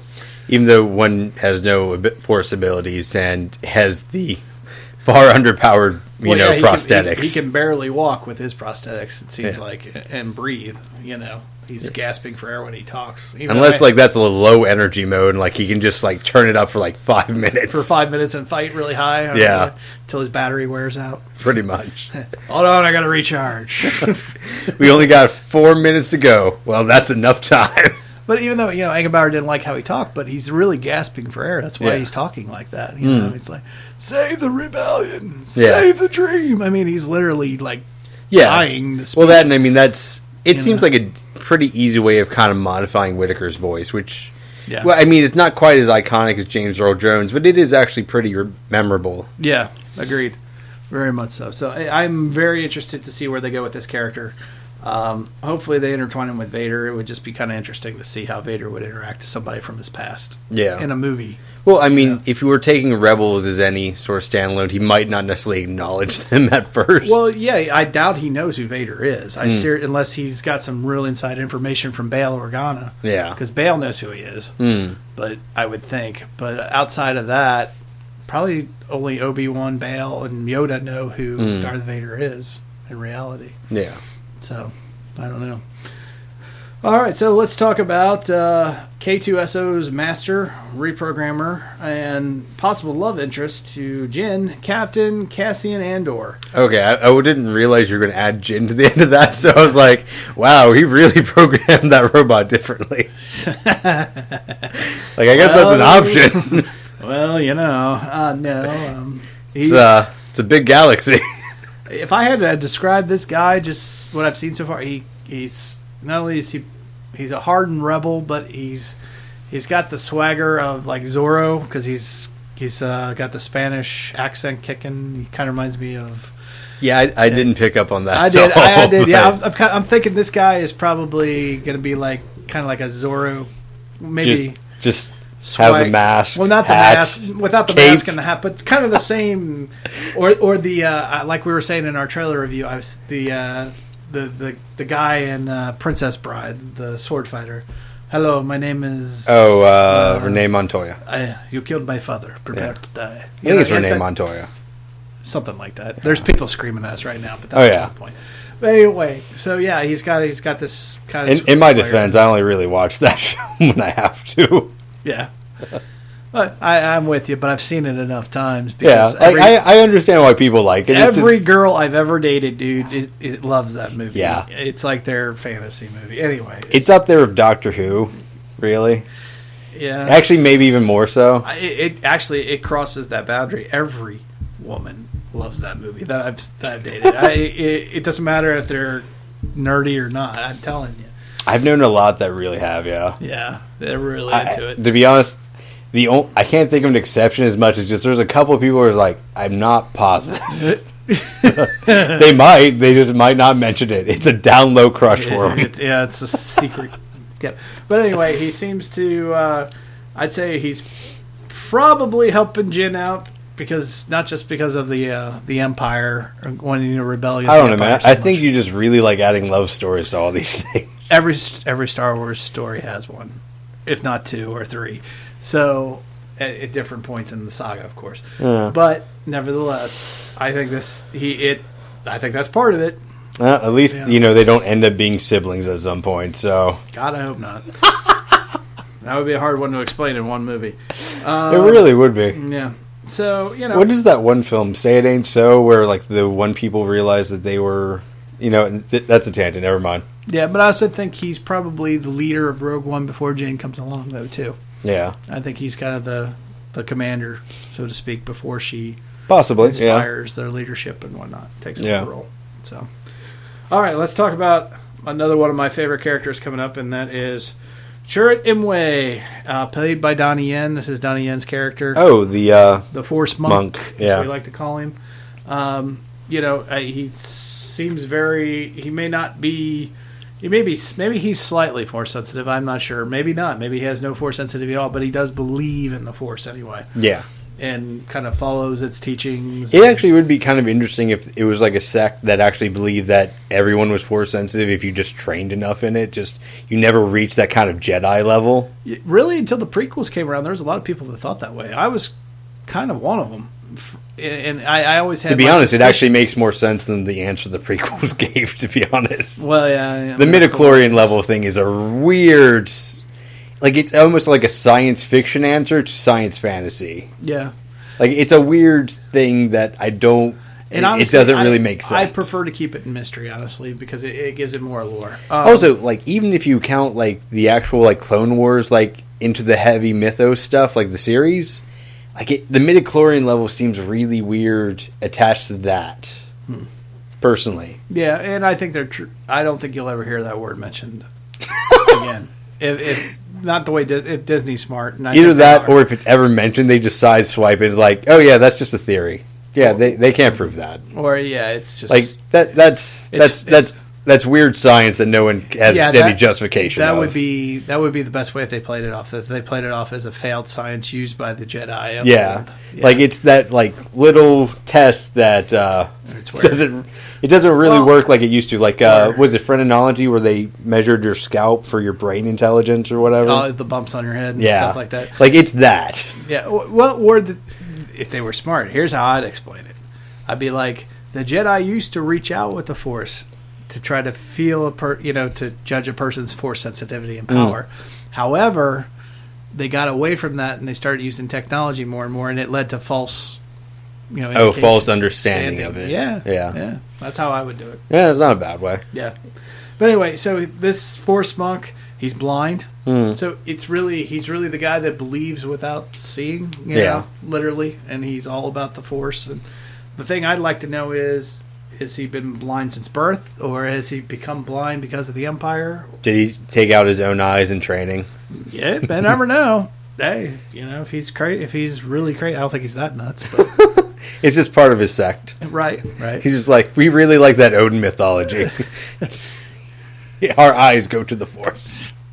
You never know. We'll find out, I guess. But yeah, I think he's obviously pretty well trained in martial arts anyway. If not, maybe he is channeling the Force a little bit. Well, I mean, if you're going to use an actor like Yen, it seems like having him do some martial arts tricks would probably be in your best interest. Yeah, or it's an opportunity you have anyway. There you go. Cool. All right, so let's talk about just briefly here. Warwick Davis is supposedly in this movie. He's they've shown him in some of the behind the scenes reels of this, right? I haven't seen him yet. If he is, really, I thought he was the little creature thing with the guns. Is he the space monkey? Yeah. Is he really? Yeah, I think he's a space monkey. Oh, that would be cool. I never thought about that. I never put the two and two together. Yeah. Like they've I could have swore there was some sort of like behind the scenes featurette where they showed him like not with the mask on, but with like some of the bodysuit on. Oh. Or if either that or I'm just imagining shit. Like misremembering. It would be freaking sweet if it was. But for those of you who don't know, Warwick Davis is the one who plays Wicket. He's the Ewok from Episode 6. He's been in He was in the episode 1 as one of the audience members in the pod racing scene. He's been in other. Didn't they actually have him used to go around like in the R2D2 suit, or am I wrong? No. That was something else. That's Kenny Baker. He just passed away sadly. Okay. So yeah. So he also played the Warwick Davis. Also played the villain in the Leprechaun series, didn't he? If he did, I don't know about that. He plays the one of the main heroes in. Lucas's other Willow. Yeah. Willow was actually an underrated film. Like, I actually thought that was really good for the time frame. Like, it's kind of generic fantasy, but it stands on. It definitely fits that whole 80s that time. I mean, it's better than like Legend was, and like, it was like the Tim Curry devil demon thing. Yeah, that Legend was an overrated film. Well, that's another podcast. Yeah. Yeah, I was saying it wasn't bad for its time frame. But yeah, if he's playing that Space Monkey character, that's pretty cool. Yeah, I'm pretty positive that's who he's playing. And if for those of you who don't know what we're talking about, it's like a little creature with a Gatling gun sort of thing. He's in that U-wing, and he's got a gun that fires outside of the U-wing, almost like a machine, like a turret, like a machine gun would out of a Huey helicopter. He's shooting. And he's kind of making like a mad laugh while he's doing. It's pretty cool. Yeah, it's like a little cackle. Yeah, who doesn't love space monkeys? I mean, come on. I mean, I don't know if that's what it is, but I mean, I didn't think I'd like raccoons, but I love Rocket and Rocket, Guardians yeah. of the Galaxy. So go figure. All right. Yeah, it's going to be a similar sort of role from how the trailer looks in some ways. Maybe not as. It might not be as smart-assed or like as intellectual as Rocket is. I don't think he'll probably say much, but still. Yeah. I wouldn't be surprised if it's very close to a Ewok gone rogue sort of role. Could be. It's what you find out it is. It's just a really weird Ewok. Ewok that's been run over a couple times. Roadkill Ewok. His fur's got a little longer. He went a little nuts. He went a little crazy. All right, so let's talk.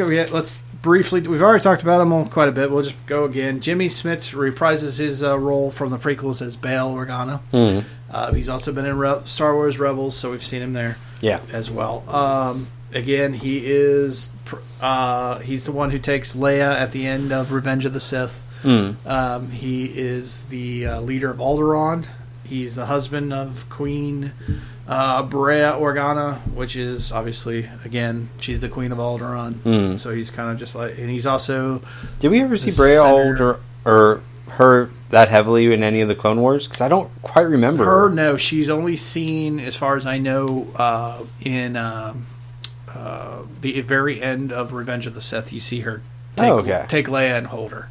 Oh, okay. So really not a character that pops up often. No, not really. There's not much really known about her either that I know of. Unless there's some expanded old EU book that like kind of had a reference. Yeah. Other than that, there's not really much known about her. So, so she's, so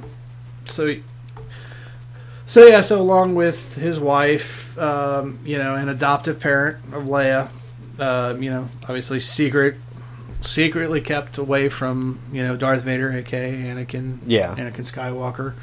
Vader didn't really seem to care all that heavily though. So if you look at the original films, he was much more concerned about finding Luke at some point. Well, he doesn't find out about Leia till the very end. Yeah.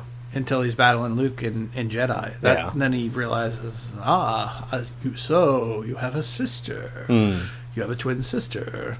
Perhaps if you will not turn to the dark side, perhaps you will. That's what sets Luke off. That's where Luke finally goes after Vader and kicks his ass.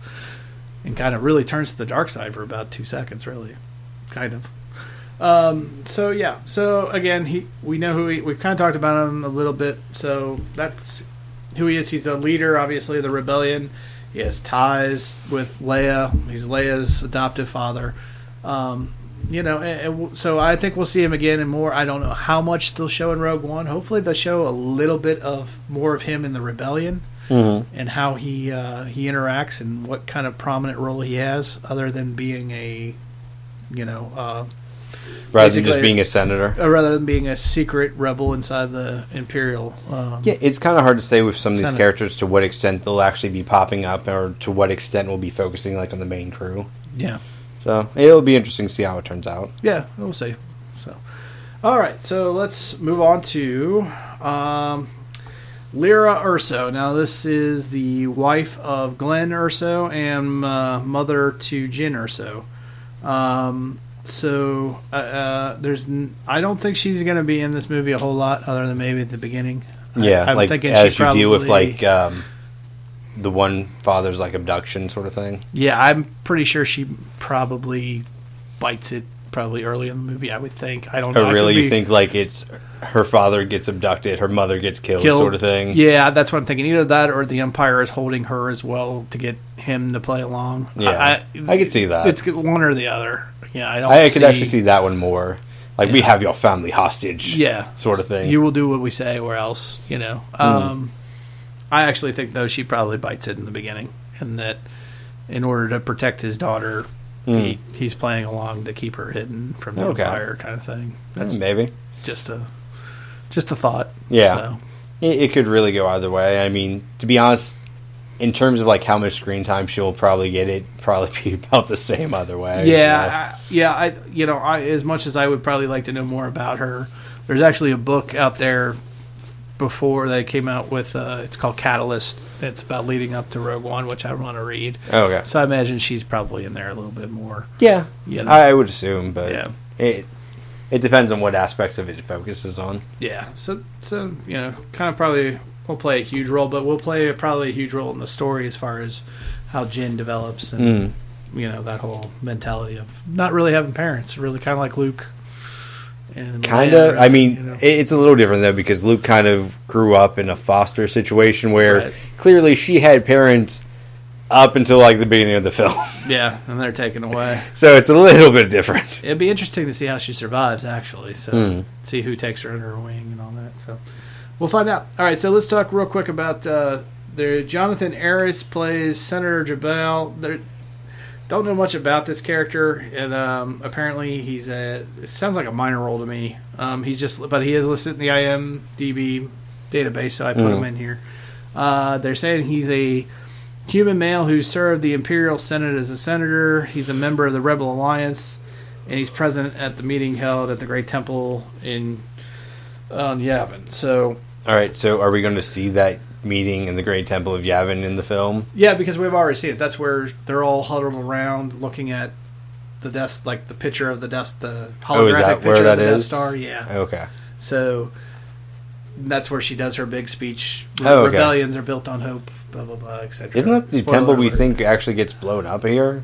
No. Yavin is. All right. Am I thinking of a different place? You're thinking of Alderaan. Okay. Alderaan gets blown up.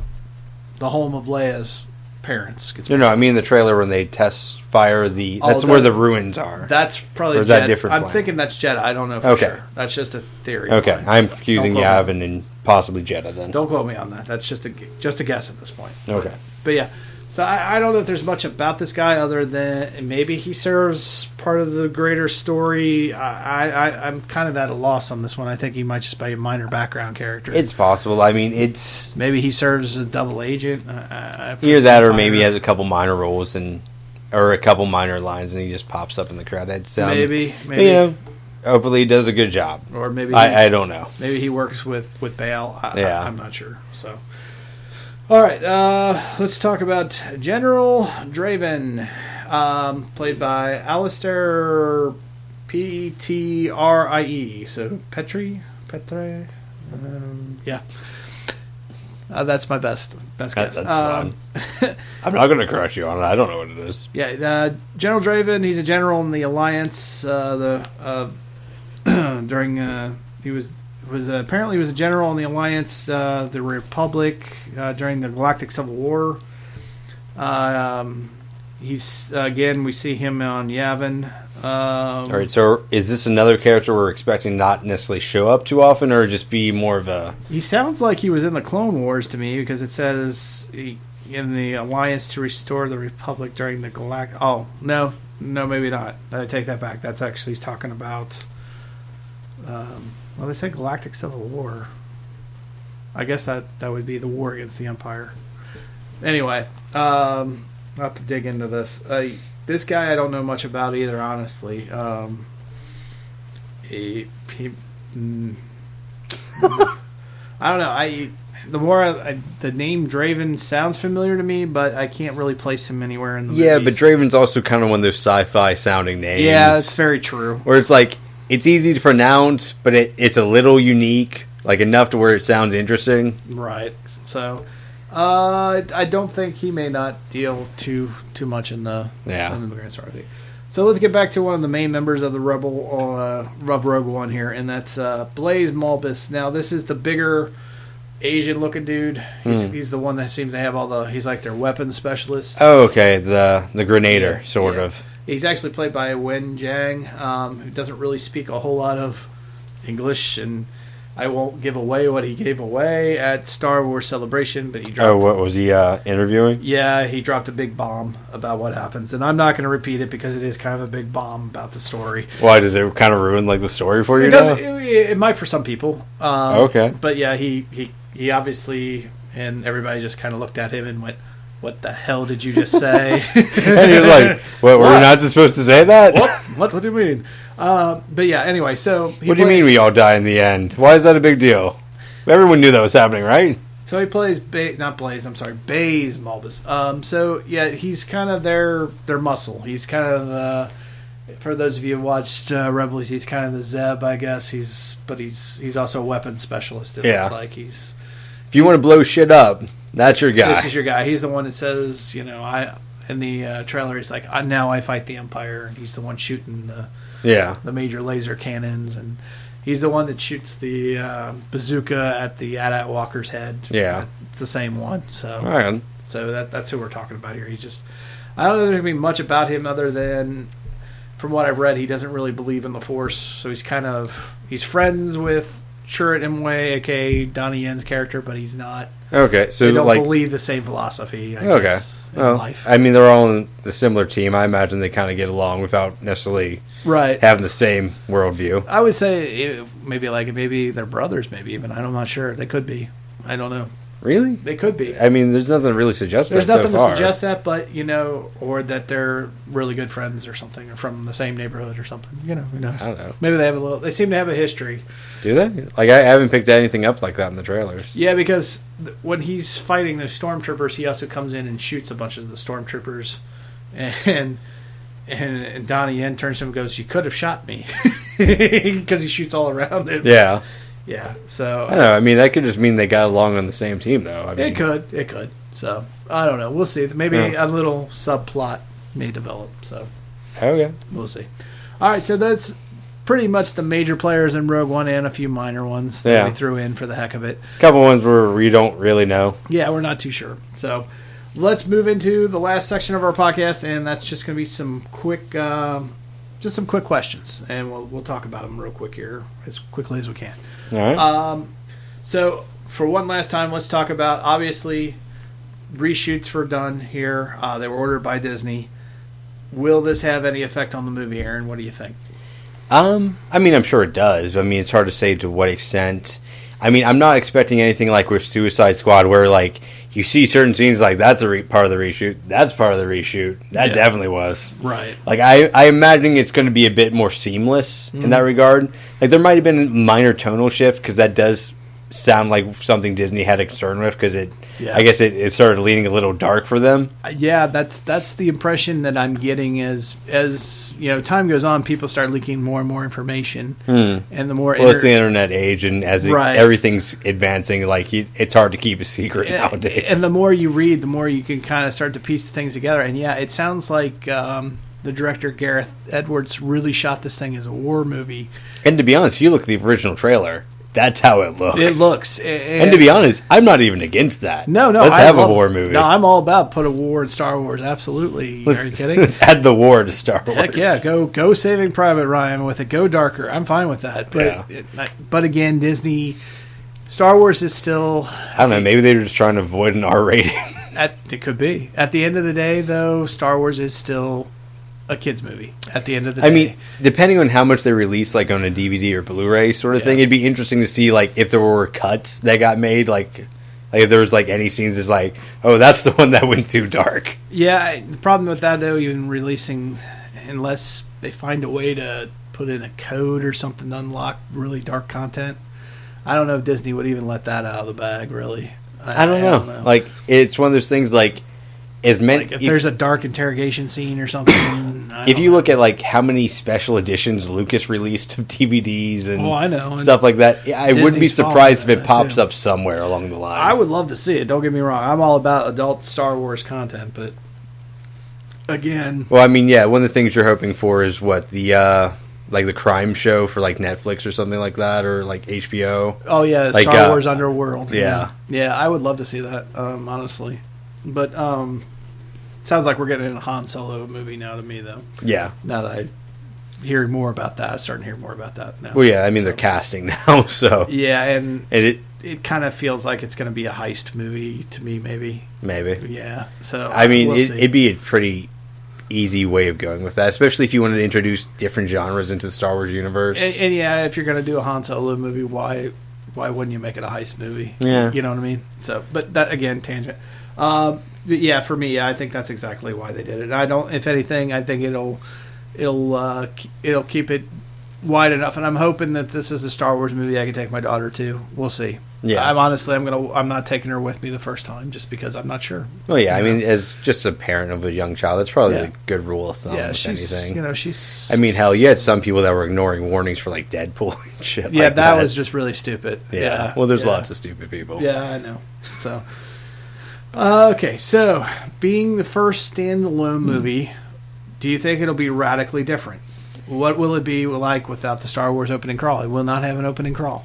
I actually think that can be fine. Like, don't get me wrong, it's iconic for a lot of older fans, or it might even be iconic for a lot of younger fans too. But at the same time, like, it's kind of a brief, short intro, and it's a really small part of what the films are. Yeah. So I think in terms of the crawl, it's not going to be that big a difference. In terms of not really dealing directly with the Skywalkers or kind of the hero's journey storyline, like, directly, I think it has the option of putting really a different theme and elements into it that we haven't seen in the traditional Star Wars films. So I think it actually has the ability to expand on it and make it, kind of widen up the cinematic universe. I'm going to disagree. Only, maybe it's just the classic trilogy kid in me, but I think every Star Wars movie should have an opening crawl. There is something about seeing the giant Star Wars symbol, the blasting of the trumpets, and that. Well, I mean, they did that with like the opening for Clone Wars episodes too. Yeah, but I don't think they do that for Rebels. They don't do it for Rebels. No. I mean, does that ruin it? Does that ruin Rebels? It doesn't ruin Rebels, but I'm just saying, I think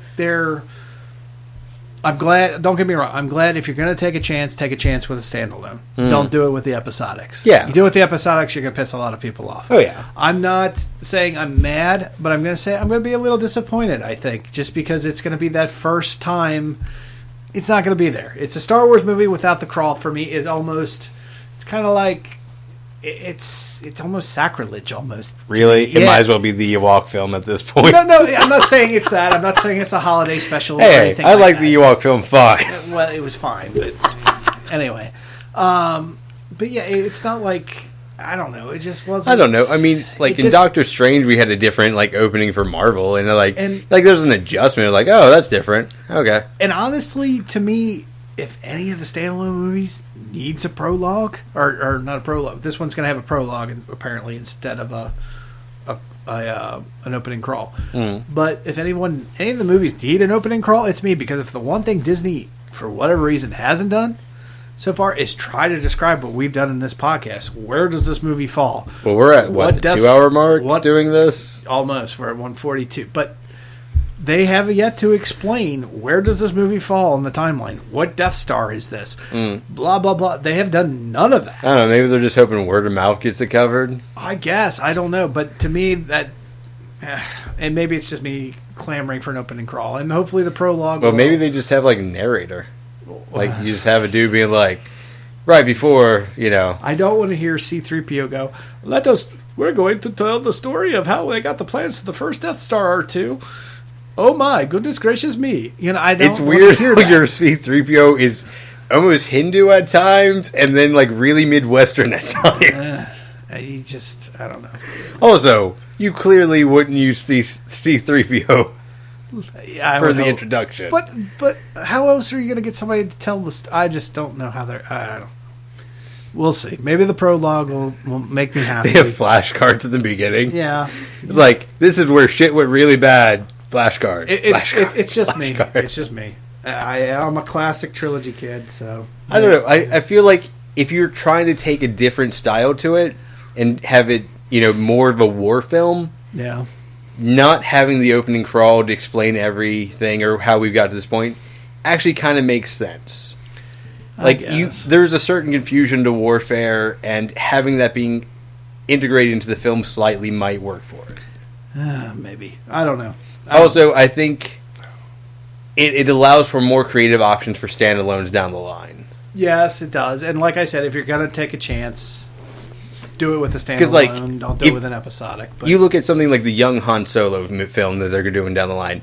There's no reason that needs a crawl. No, none. Probably not. Realistically, you probably want to open that mid heist or mid deal gone wrong or something like that. Probably, or see Han running. Yeah, you probably want to open that with an action scene or kind of a jokey sort of scene, of thing. Right. You don't want to open that with a serious crawl.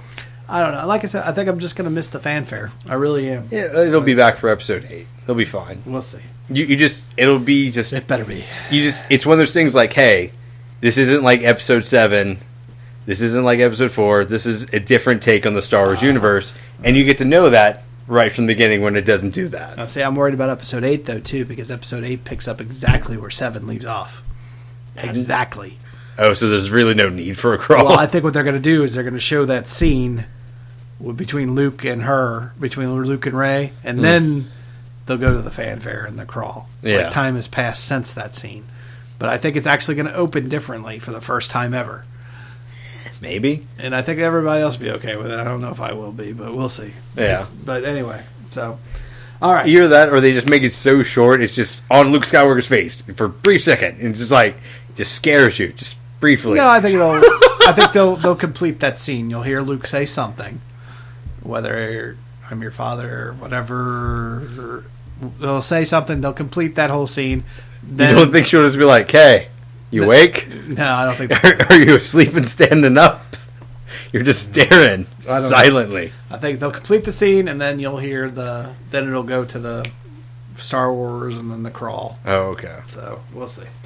All right. So, but moving on, since we've already on another tangent yet again.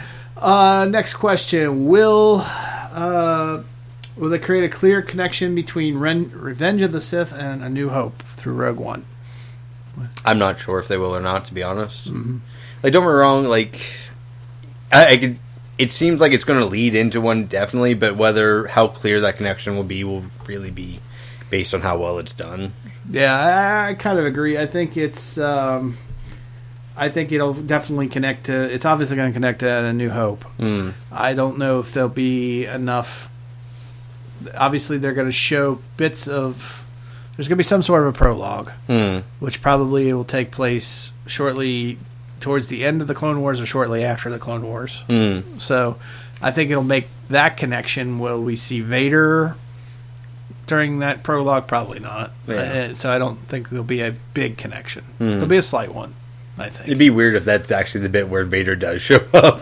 I wouldn't be surprised if we see it's either he's right at the beginning or right at the end, sort of thing. But I wouldn't be surprised if we don't see some relics of the Clone Wars hanging around. Yeah. Where we're in this movie where we obviously didn't see because of the way the movies were made, we didn't see in the classic trilogy. Mm. So so we'll see. It's gonna be funny if we see Rogue One is wow, the technology still seems really advanced, like it does in Episode 7 or in Episode 1. What happened in 4, 5 through 6? Yeah, well, even in 7, it's junked up. I mean, really. Well, kinda. Well, except you have they're flying through Death Stars crashed in the sand, dude. Come on, that's pretty junked up. She's a scavenger. At the same time, though, man, you look at Starkiller Base. It is a base built in a planet. Well, yeah, that's because it's the Empire or the New Order. The New Order shit's nice and shiny. Well, that's all I'm saying. It always has been. When you look at the Empire, everything's nice and shiny. It's new.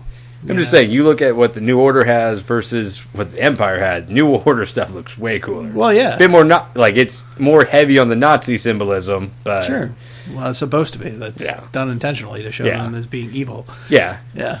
So, but... All right. Do you think this movie will be able to expand the universe with such a tight story constraint time? When you really, because it's really just a very small window in the vast. It expands it in terms of the sort of films you can do for Star Wars. Mm-hmm. I'm not sure if it really will expand it too heavily beyond that. Yeah, I don't see how anybody but maybe one or two characters survive this at all. Yeah. It just because of everything that happens. Granted, you could have them maybe one or two survive to tell the story. Beyond that, I'm not sure there's much else you want to survive, right? Yeah, and I don't know. I mean, even if they do survive, it's one of those things like 4, 5, and 6 are already shot. What do you have them do? I mean, I could see maybe like K2SO surviving. Yeah. Or maybe one of the other characters surviving. Yeah, the robot survives. You later on see him that he became one of the Knights of Ren. They're just all robots. He's Snoke. That's what it is. He's Snoke. All right. Okay. How much Darth... We kind of talked about this a little bit. We'll just are we not going into more Snoke theories? No. I'm stopping it there. There's enough out there on the internet. Oh, yeah. Every character apparently could be Snoke. I know, right? I even saw one that said Darth Maul was Snoke. I was like, really? I could actually see that. That's a bit of kinda. A stretch, though. Like, Maul keeps surviving, man.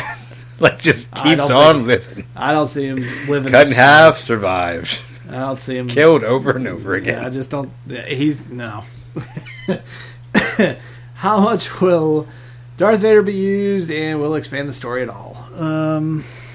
I think he'll be used. I think it might expand a little bit of Darth Vader's story, just because of I've heard rumors about one scene where he is shown with kind of some of his armor taken off. Yeah, of him. I don't know, but I mean, even if you go to like the comics, they've already shown like his medic working on him and like working on like his actual suit and like prosthetics and stuff like that. So yeah, I'm not sure how much. I mean, it'll be new for the cinematic universe, but yeah, I'm not sure if it'll really expand on it overall. Yeah, I think we pretty much talked about how much Darth Vader will be used. We're hoping somewhere in the middle. I think not too much, but not like yeah. But I think less. To expand on that a little, like you want slightly more than a cameo, but not enough to where like you can just have like hit like a whole chunk of the movie is just him sort of thing.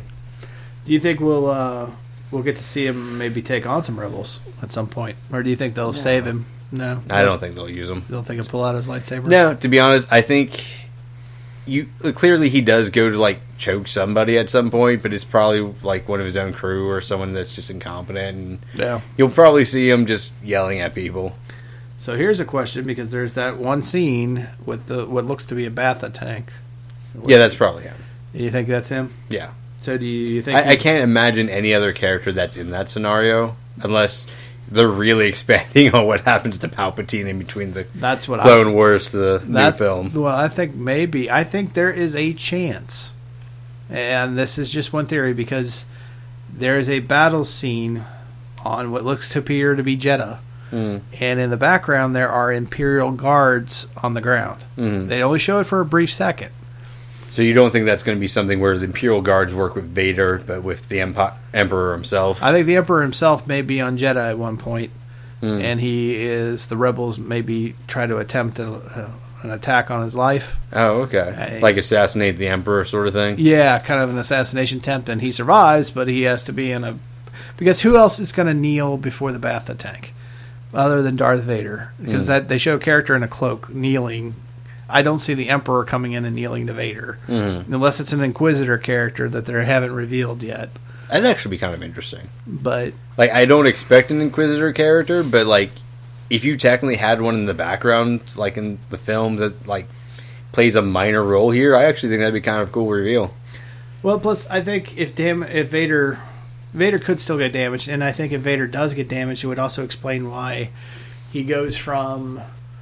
When we see, like even in Rebels, when we see him fight in Rebels, especially against Ahsoka, he's moving pretty fluidly. Yeah, he's swinging a baseball bat, and he's not. But by the time we see him in Episode 4 against Kenobi, and granted, I know this is because of the technology. It is why it looks very rigid. And that's because the technology wasn't there to do really elaborate lightsaber scenes, nor the money. However, You're thinking there might be a way to write that in. They might find a way to retcon it. So if he gets damaged, let's say. Well, he's already missing like half his body, and if you go back to the prequels, you had the one dude who was pretty much just a brain and a robot, right? Well, yeah, that would be General Grievous. Yeah, but you look at Grievous. Grievous moved fluidly. Yeah, but it would be a nice way to retcon it if he's still getting used to. Even though the suit looks the same, he's still... like he's adapting to his new prosthetics. Because the others got damaged. Whether it's from flying... You kind of see it. Whether it's from a TIE fighter because in crash... episode 5 and 6, you do see him move a little better than 4, so maybe. Maybe he crashes his TIE fighter. I don't know. Okay. Something like that. Who knows? So it's just a theory. So, can they make a good Star Wars movie without Jedi in it? Possibly. It's kind of the it's one of the draws to the Star Wars universe, so it's more difficult. But yeah, I'm sure you can. Yeah, I think this will be. They're going to have people like. I think as close as we'll get to a Jedi, I think it's going to be Donnie Yen's character. In Way, I think will be as close as we get. That being said, I think the Force is there. Yeah, and it's present. And it's talked about. Well, it's an open part of the mythology. Like, yeah, it's everywhere, sort of thing. Right. So it's going to be talked about. It's going to be mentioned. I just don't think, and I think it's going to be a successful movie. I think you don't. Yeah, it's going to be a Jedi-less movie, but I think it's going to be. Don't get me wrong. Like, I think it'll probably do well. I don't think it's going to do as well as Episode 7. Yeah, I think it will. I agree with that. I don't think it'll make quite as much money. I think it may still break the $1 billion marker, though. It might. I think it will. But not only in terms of money, but like even in terms of review, I'm not sure if it's going to hit where Episode 7 did. Because even with all the criticism 7 got, it was still a really well-loved movie. Oh, sure. Yeah. And even for a classic fan like yourself, that's up there for New Hope. I only bring up the criticisms because they're so far they're far and few between, but they are out there, and I bring them up because people are starting to talk about it more now. It's a popular thing to do right now, which is kind of silly in my opinion, because they've run out of things to talk about until Rogueone comes out. So. Well, don't get me wrong. I think those criticisms were kind of there from the get-go. So they were. It's just people are like, can we all, like, I saw a post on Facebook the other day. So, can we all just agree that this movie sucked? I'm like, no, it didn't suck. It really, come on. I was just shook my head at that. I was like, there's so much more going on there than just what made it feel like Star Wars again. Yeah. So, anyway. All right. How many crossovers will we see from other movies? And most importantly, Star Wars Rebels, maybe? You think we'll see some crossovers, maybe? I'm not sure. Maybe. Yeah. If they throw in like a Rebel Easter egg there, it's going to be... It either has to be such a small thing that it is an Easter egg, so you don't know the timeline component to it, or it probably won't really blend in too well. I kind of agree with that. I think we were going to see some characters cross over on Rebels maybe later. I think we'll see the reverse. I think we'll see Rogueone characters popping up on Rebels down the line. I can see that, actually. We may see a few Rebels minor characters jump over to Rogueone as Easter eggs, like you said. And speaking of, this is kind of a spoiler alert. There's a picture from the movie, and it looks like if you look down in the corner of the picture, it looks like the Ghost. Yeah, it's a very similar ship, if nothing else. If nothing else, it's the same kind of. Of course, at the same time, it's a mix of various different types of ships. So. Yeah. And it looks like a Rebel fleet to me, and they're part of it. But yeah, it could be a nice nod to Rebels anyway. It'll just be funny. You see that ship in the film gets blown up. Be like, what? Someone's like, "There's the Ghost," and there it's dead. Damn it! Guess we know how that show ends. Son of a.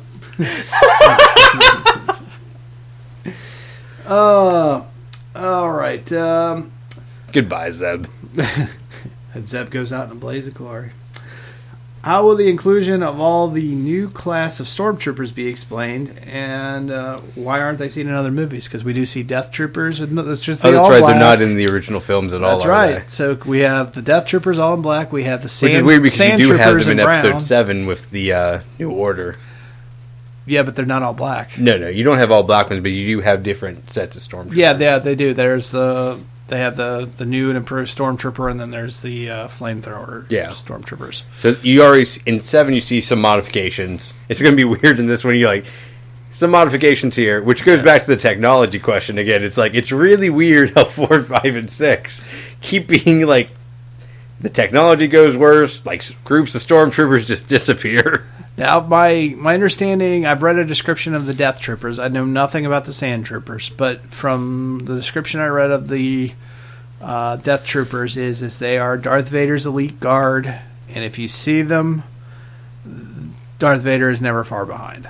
Which is weird because you never see them with Darth Vader in 4, 5, and 6. Maybe they get wiped out. I don't know. He lost his elite guard. He's just like, you know what? I don't have time to train these guys. Maybe he kills them himself, or maybe the rebels take him out. I don't know. Yeah. So maybe that's how he gets damaged. If he gets damaged at all, we'll find out. How much does that differ from like the Inquisitor's role? Do you think? Well, these are just stormtroopers. So it's not like he's training like right. They're not like force sensitive or anything. They just happen to be exceptional stormtroopers. Okay, meaning they can probably hit something with their. They can hit things 2 out of 10 times. Yeah, or maybe, look at that aim. Maybe 35% chance of hitting something rather than none. I got to be honest. Like if we see these guys in action and they don't hit shit, yeah, it's gonna be hard.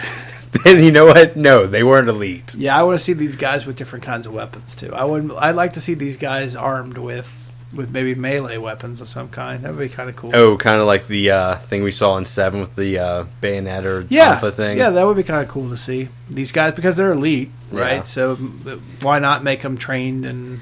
Well, either that or you can just give them like sniper rifles and like other weird that'd be things. Pretty damn cool too. To me, they have the feel of that these are the special forces of stormtroopers. You know, yeah, they can come in, blitz you, take an entire building down. Yeah, they can. Yeah, a small team of them is probably the same as having a full, battalion of regular stormtroopers. That's just a guess. But, yeah.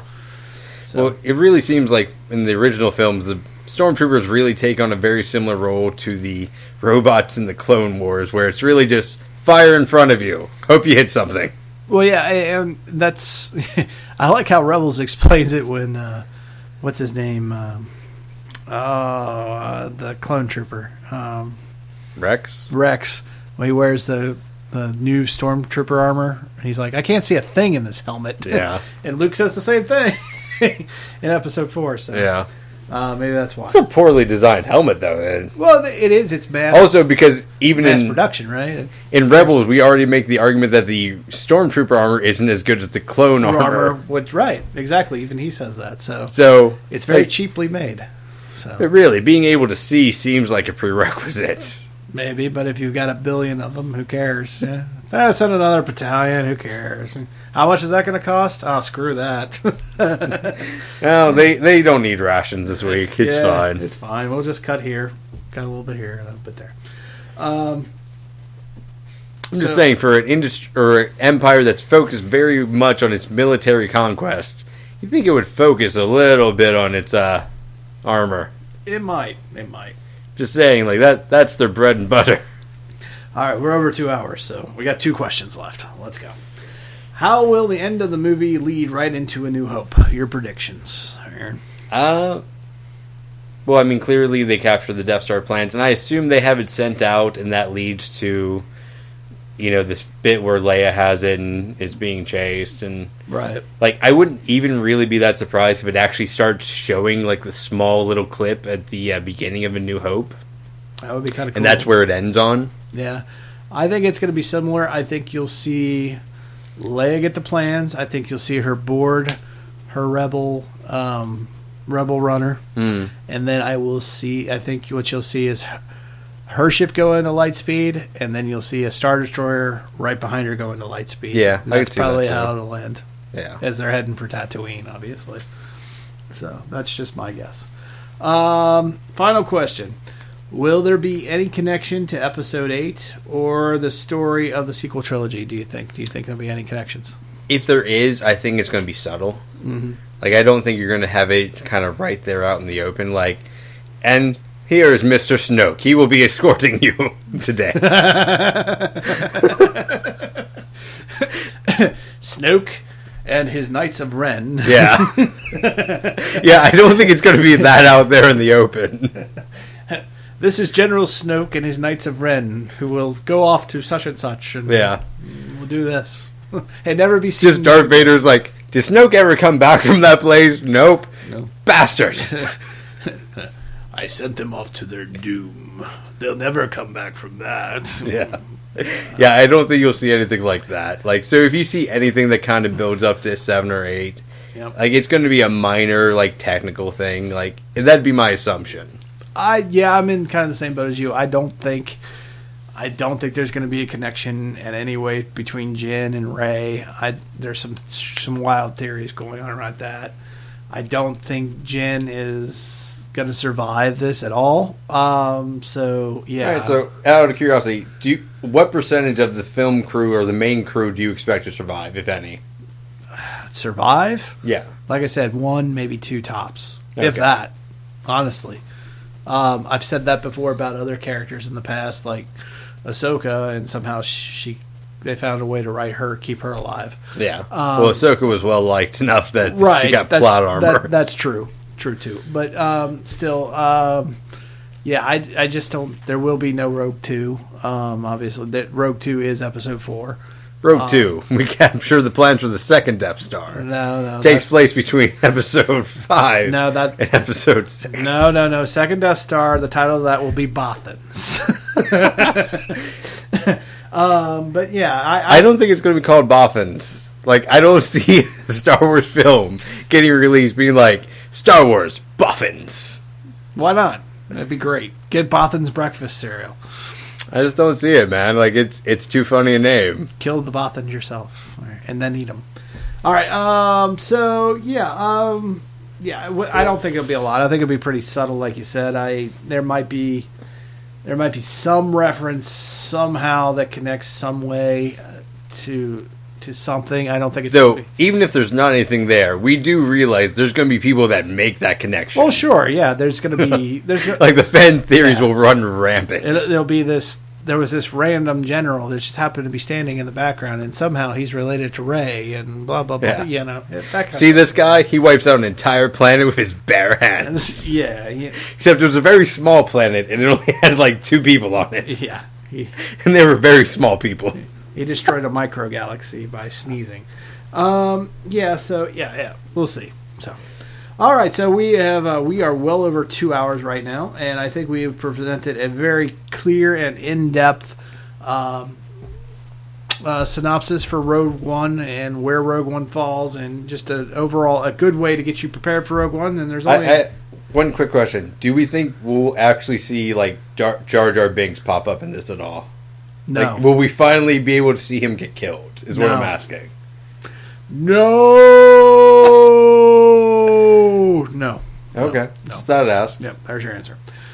Now Like, he was part of the Senate. That's all I'm saying. He was a representative. He wasn't a senator. He's a representative. He was a representative of the Senate. Representative Binks. Yes. Yeah. Yes. And I can't believe you're making me talk about him in the Star Wars. Right at the end, nonetheless. I thought you liked the prequels. I do, but I don't like Jar Jar Binks. Him and his slave voice. Misa back. All right. And time for final thoughts and grades.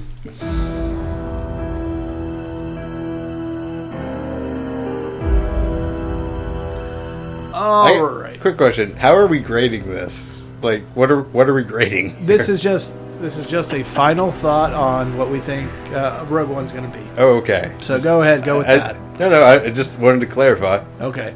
Go ahead.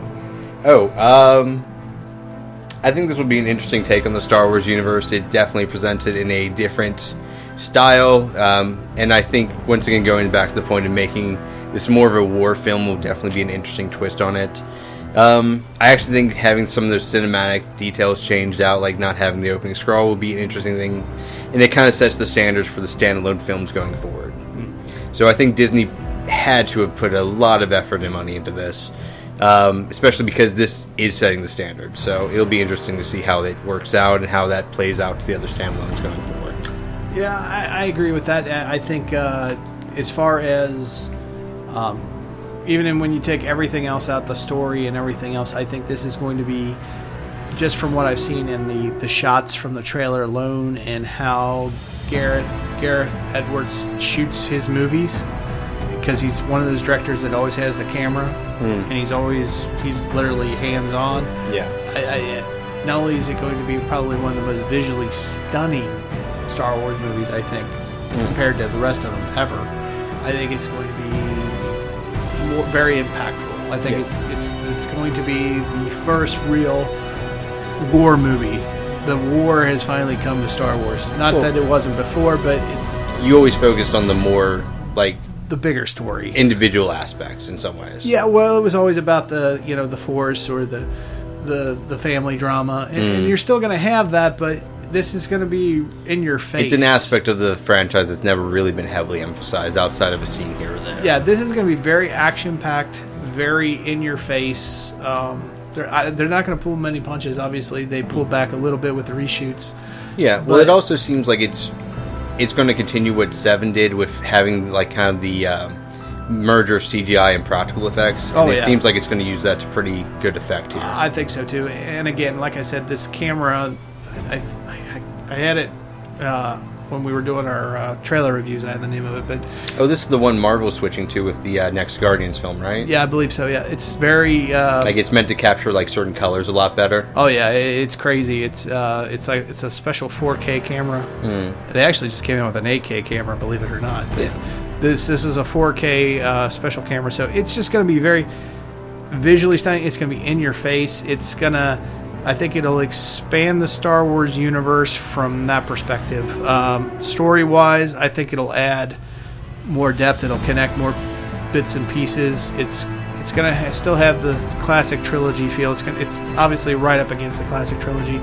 Really, do you think it'll have the classic trilogy kind of feel, even though we're taking such a different take on it? Yeah, because you still have the K2SO humor in it, which is more Star Wars than not, right? Okay. The prequels really didn't have that, which was one of the key things I think it was missing, really.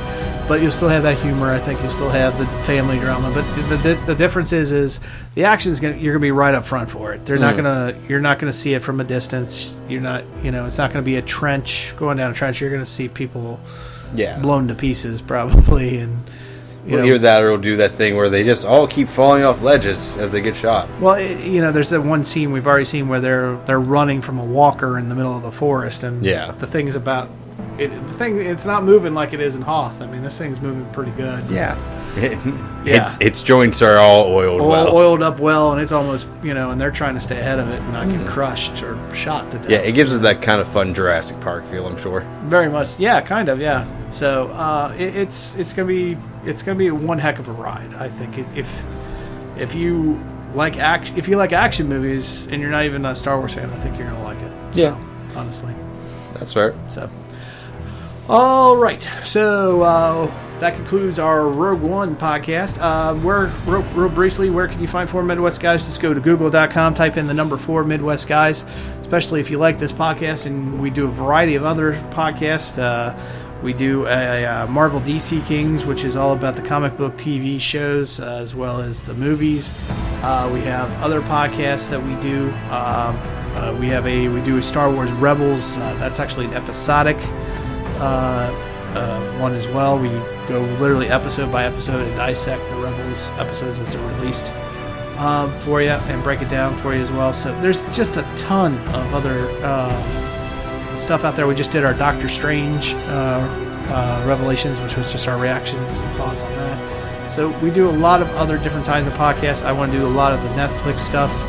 I binge watched Stranger Things. I want to talk about that. I like to talk about the new Defender series that was released up through Luke Cage. I've seen all that now. So there's a lot of stuff that it's going to be coming down the pike as well, on whether Star Wars related or not. And we want you to experience it all. So please like us on Facebook, follow us on Twitter, also our YouTube channel. Follow that there, and you'll get alerts about new podcasts that we send out, because everything gets posted there as well. So, Aaron, I want to thank you for joining me, sir, on this journey. Yep, no problem. All right, and this is B. Willie saying, May the Force be with you always.